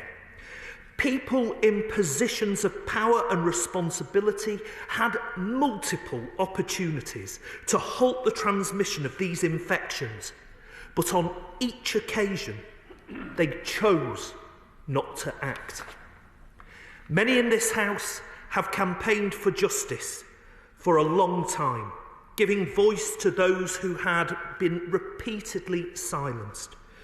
In particular, I'd like to pay tribute to my right honourable friends, the now Minister of State for Policing, Fire and Crime Prevention, and the Welsh Secretary, the honourable members for Gower, for Hornsey and Barnet, for Newport East, for Thirsk and Melton, and the former members for Worthing West, Peter Bottomley and Lee, the now Mayor of Manchester, Andy Burnham, and indeed in this debate today, again, my honourable friend for Eltham and Chislehurst, the honourable member for Perth and Kinross-shire, my honourable friend for Ashington, and indeed the former Paymaster General, the right honourable member for Salisbury.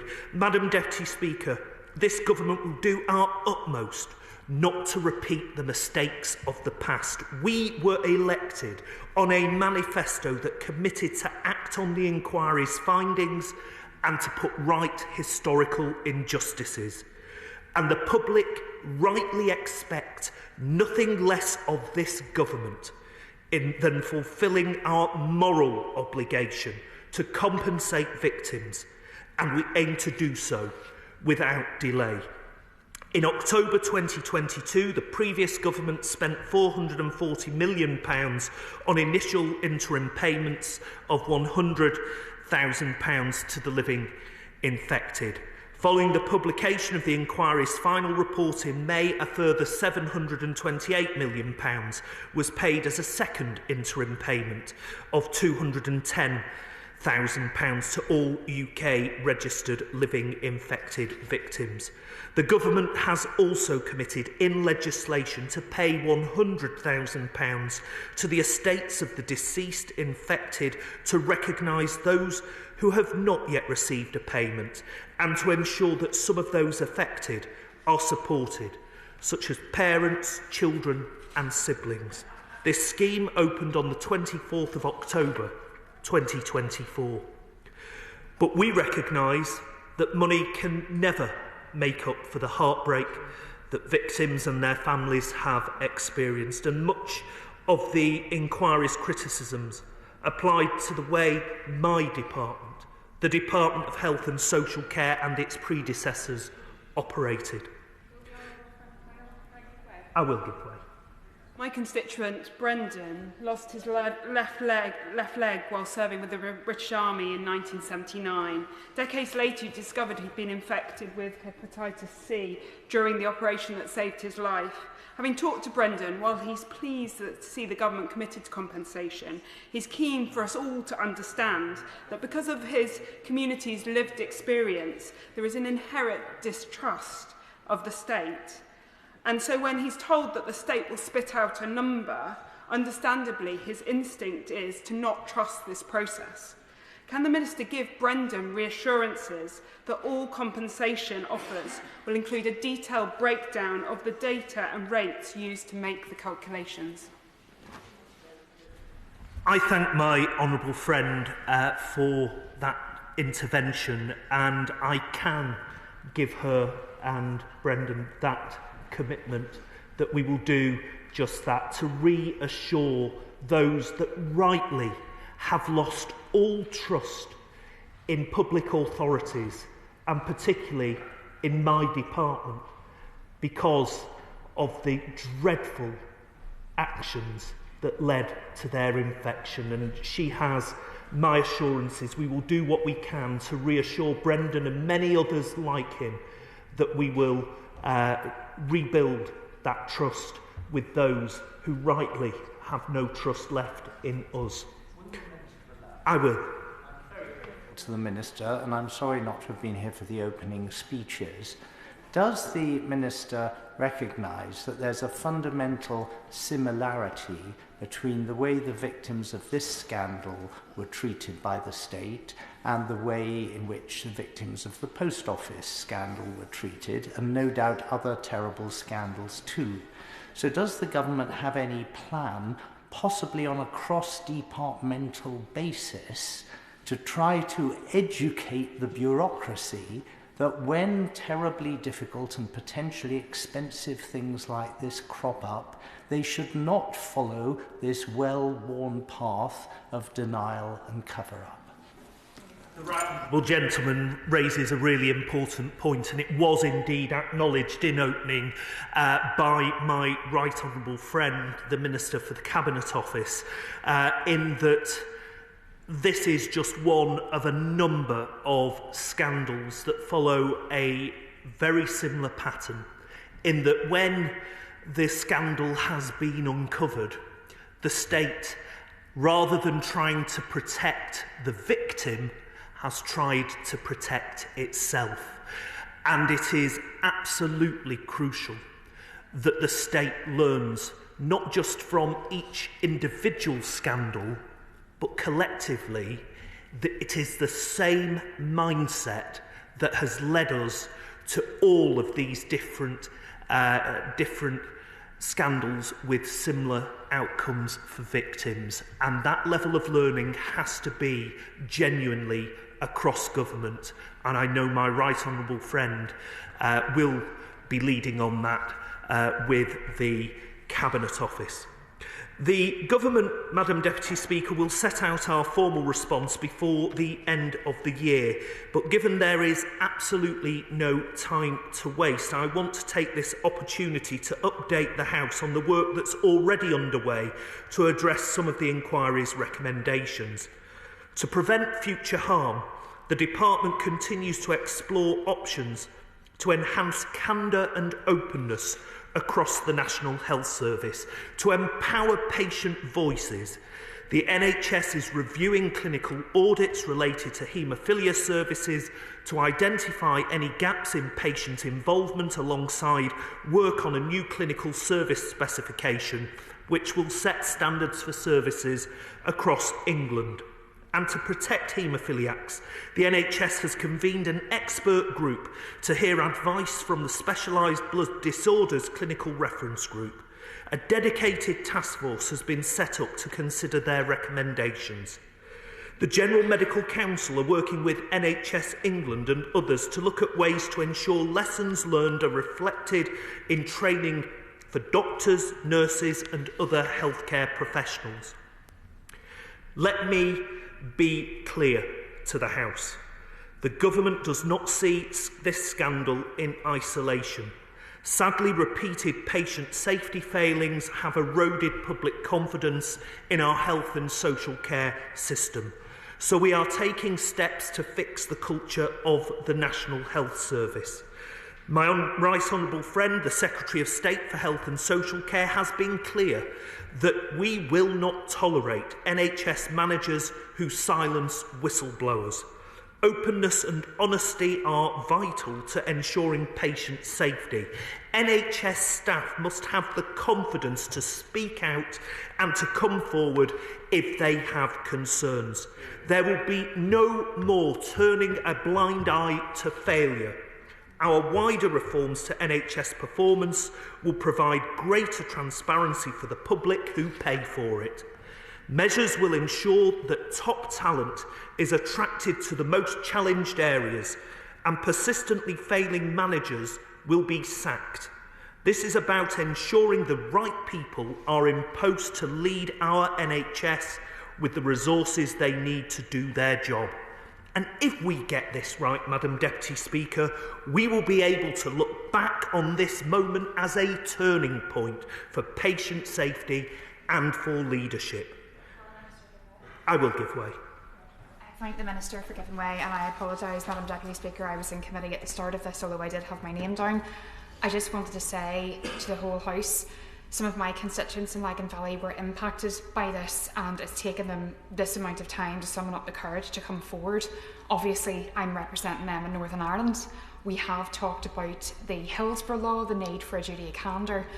Would the Minister agree with me that it's important that that's rolled out not just in England and Wales, but right across the UK, so as you rightly say, these families are never impacted in this way again? I hope I can assure the Honourable Lady that whilst obviously health is devolved across the four nations, and I can only speak on behalf of the NHS in England on a number of these recommendations, we are, both in the Department of Health and Social Care and indeed in the Cabinet Office, working on a very close collaborative way with ministers in the devolved administrations, and indeed recently myself and my right honourable friend had a meeting with ministers from Scotland, Northern Ireland and Wales to talk about how we take forward these recommendations on a four-nation basis where possible, and with mutual support across the four nations where there are individual recommendations pertinent to the devolved parts of the United Kingdom. So I hope that reassures her that we are working together. And whilst I cannot comment about the health services and the changes that will be needed to the health services in Northern Ireland, that's a matter for the Minister for Health in Northern Ireland, Mike Nesbitt. I'm quite certain that they will be looking very carefully and closely at the work that we are doing here in England and indeed in other parts of the United Kingdom. Madam Deputy Speaker, we have waited too long for these actions. People have waited too long for compensation.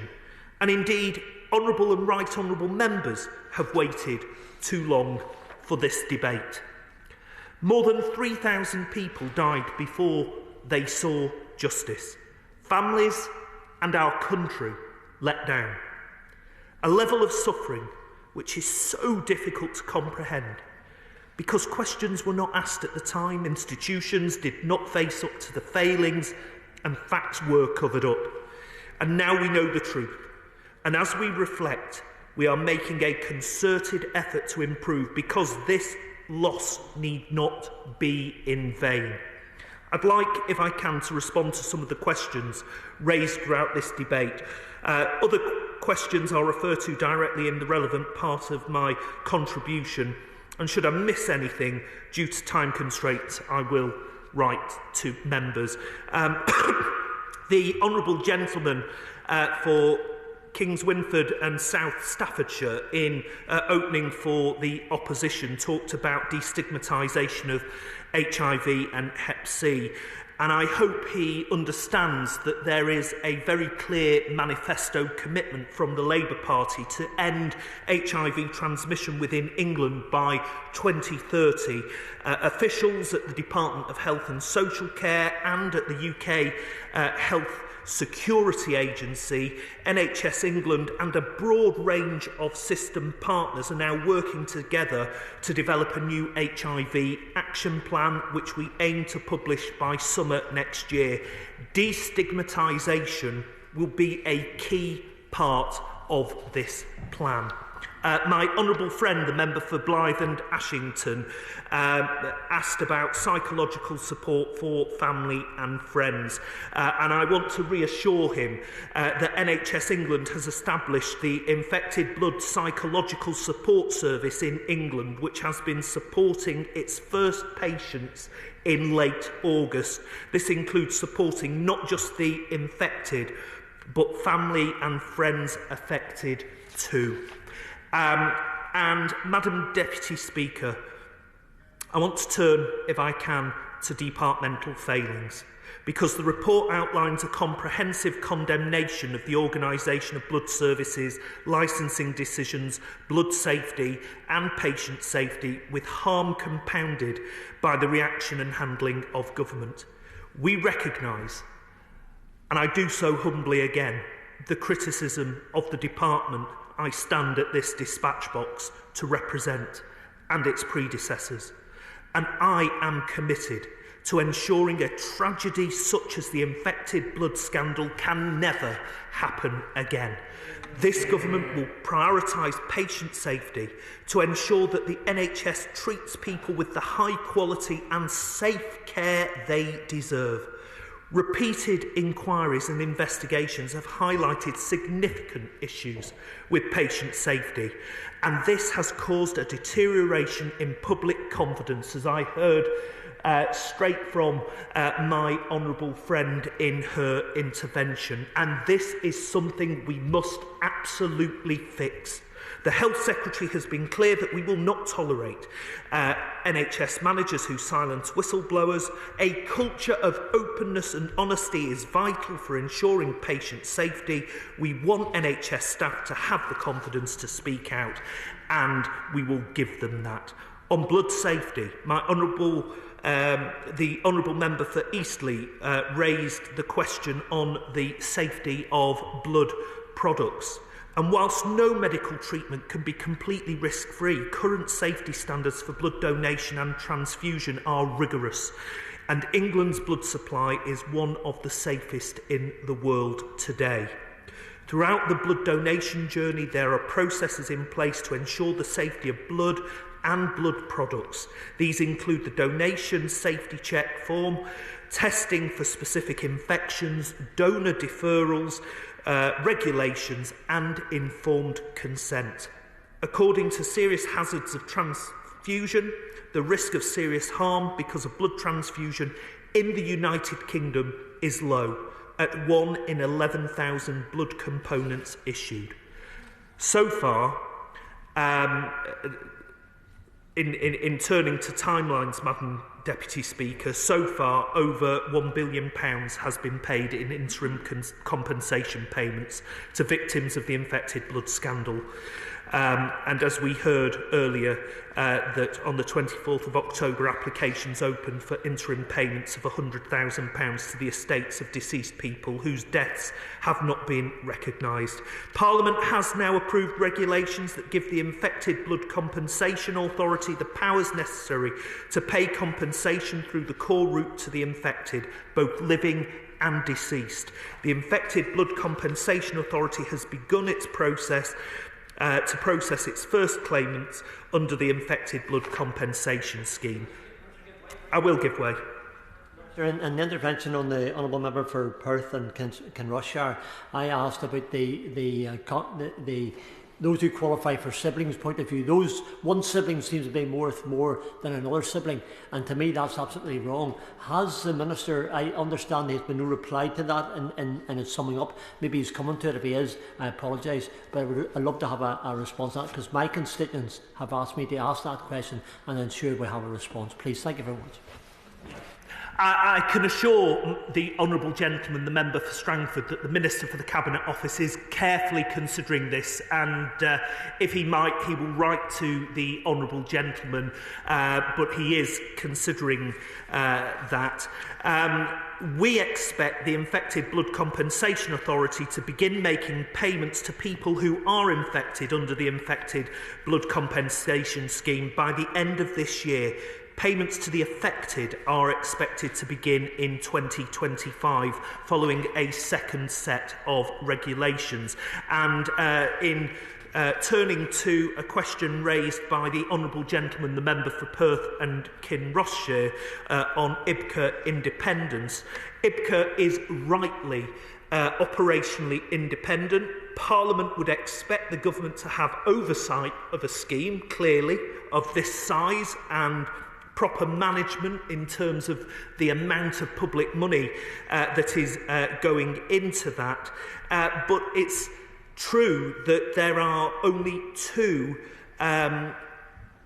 non-government departmental bodies that are independent of the government. One is IBCA and the other is the National Audit Office. And I think that independence is absolutely the right thing to have. Madam Deputy Speaker, subject to parliamentary approval... I will give way. The National Audit Office is accountable directly to Parliament through the Commission, and so is it the intention to create a similar sort of arrangement as envisaged by Sir Brian Langstaff, that there is direct accountability to Parliament, not to the Department? I think I should clarify to my honourable friend, it is operationally independent, and I think that's important. But of course, in terms of scrutiny, it's absolutely right that members of this House are able to scrutinise the operations, the working, and indeed the use of the public money, because we're talking about a great deal of public money here, and it has to be democratically accountable to this House, albeit operationally independent of ministers and of government in its day-to-day business. I'll give way.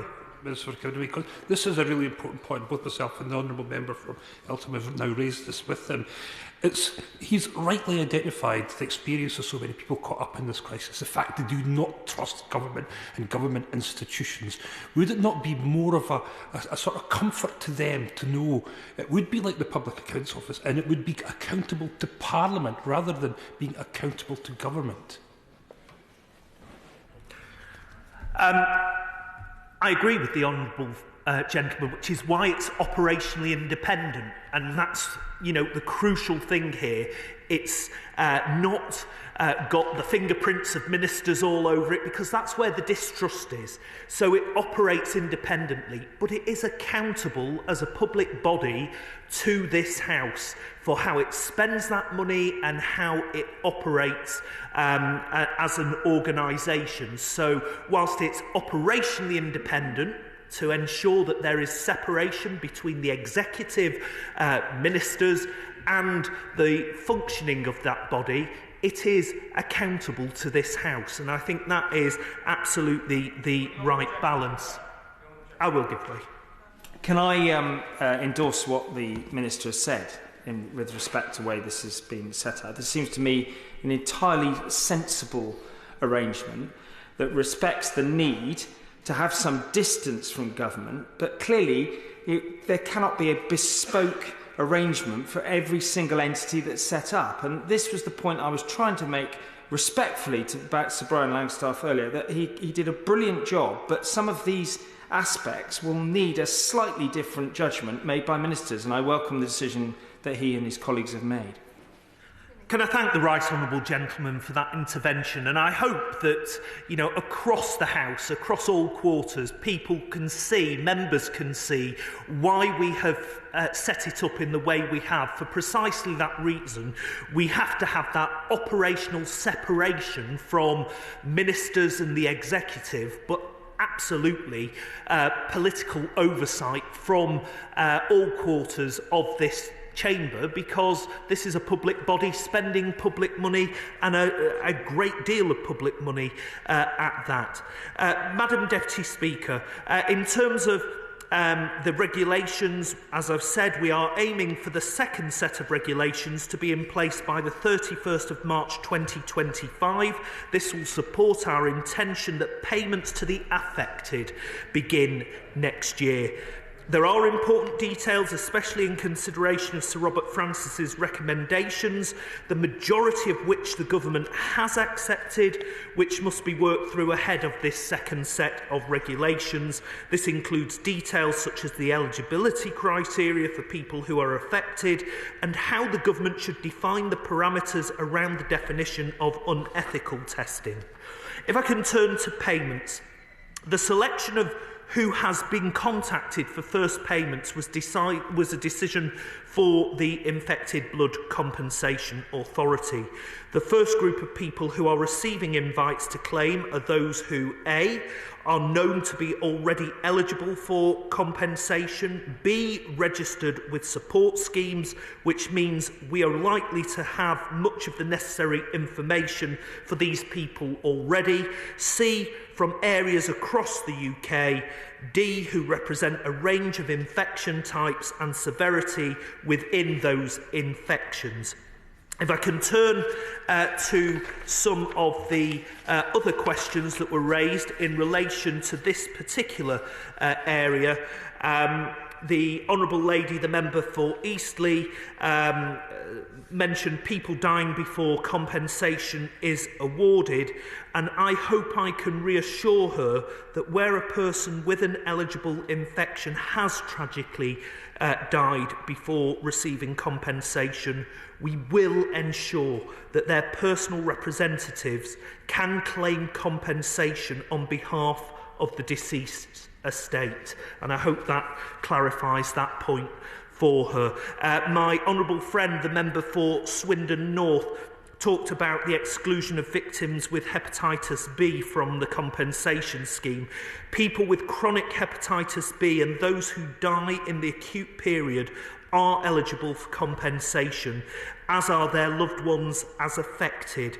Can I suggest that my honourable friend writes to the Minister for the Cabinet Office with his constituents' details, and we can look more closely at his particular case.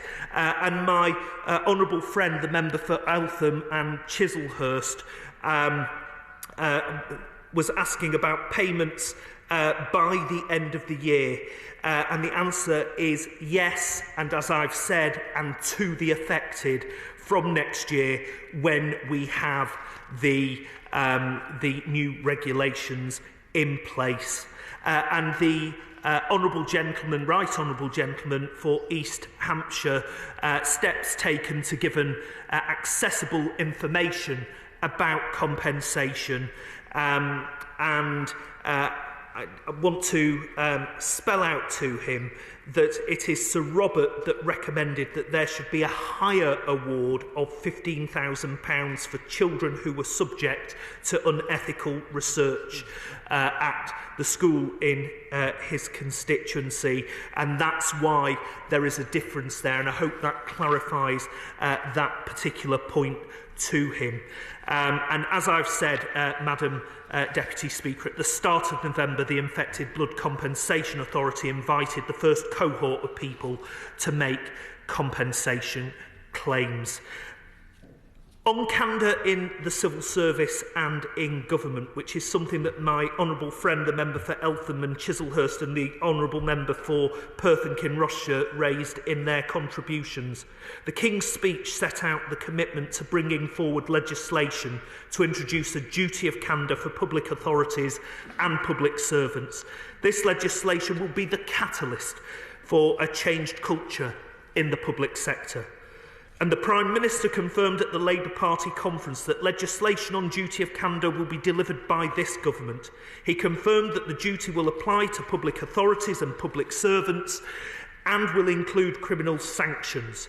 The bill will be introduced to Parliament before the next anniversary of the Hillsborough disaster in April 2025. In closing, today I hope the House has heard how we are starting to deliver compensation and how we are starting to respond to the inquiry recommendations. Admittedly, they are still small steps, but ones that are in the right direction. This work, Madam Deputy Speaker, is far from over. We owe it to the victims and to their families to see it through, and we will of course regularly update the House as it progresses. And I want to reiterate again, on behalf of the Government, of the Department of Health and Social Care, and of myself, as a mere ordinary Member of Parliament for Gorton and Denton, who represent some of the infected and affected. We are truly sorry. We let you down. We will learn from these lessons. We must never, ever let anything like this happen again. The question is that this House has considered the infected blood inquiry. As many as are of that opinion say aye. Aye. Of the contrary, no. I think the ayes have it. The ayes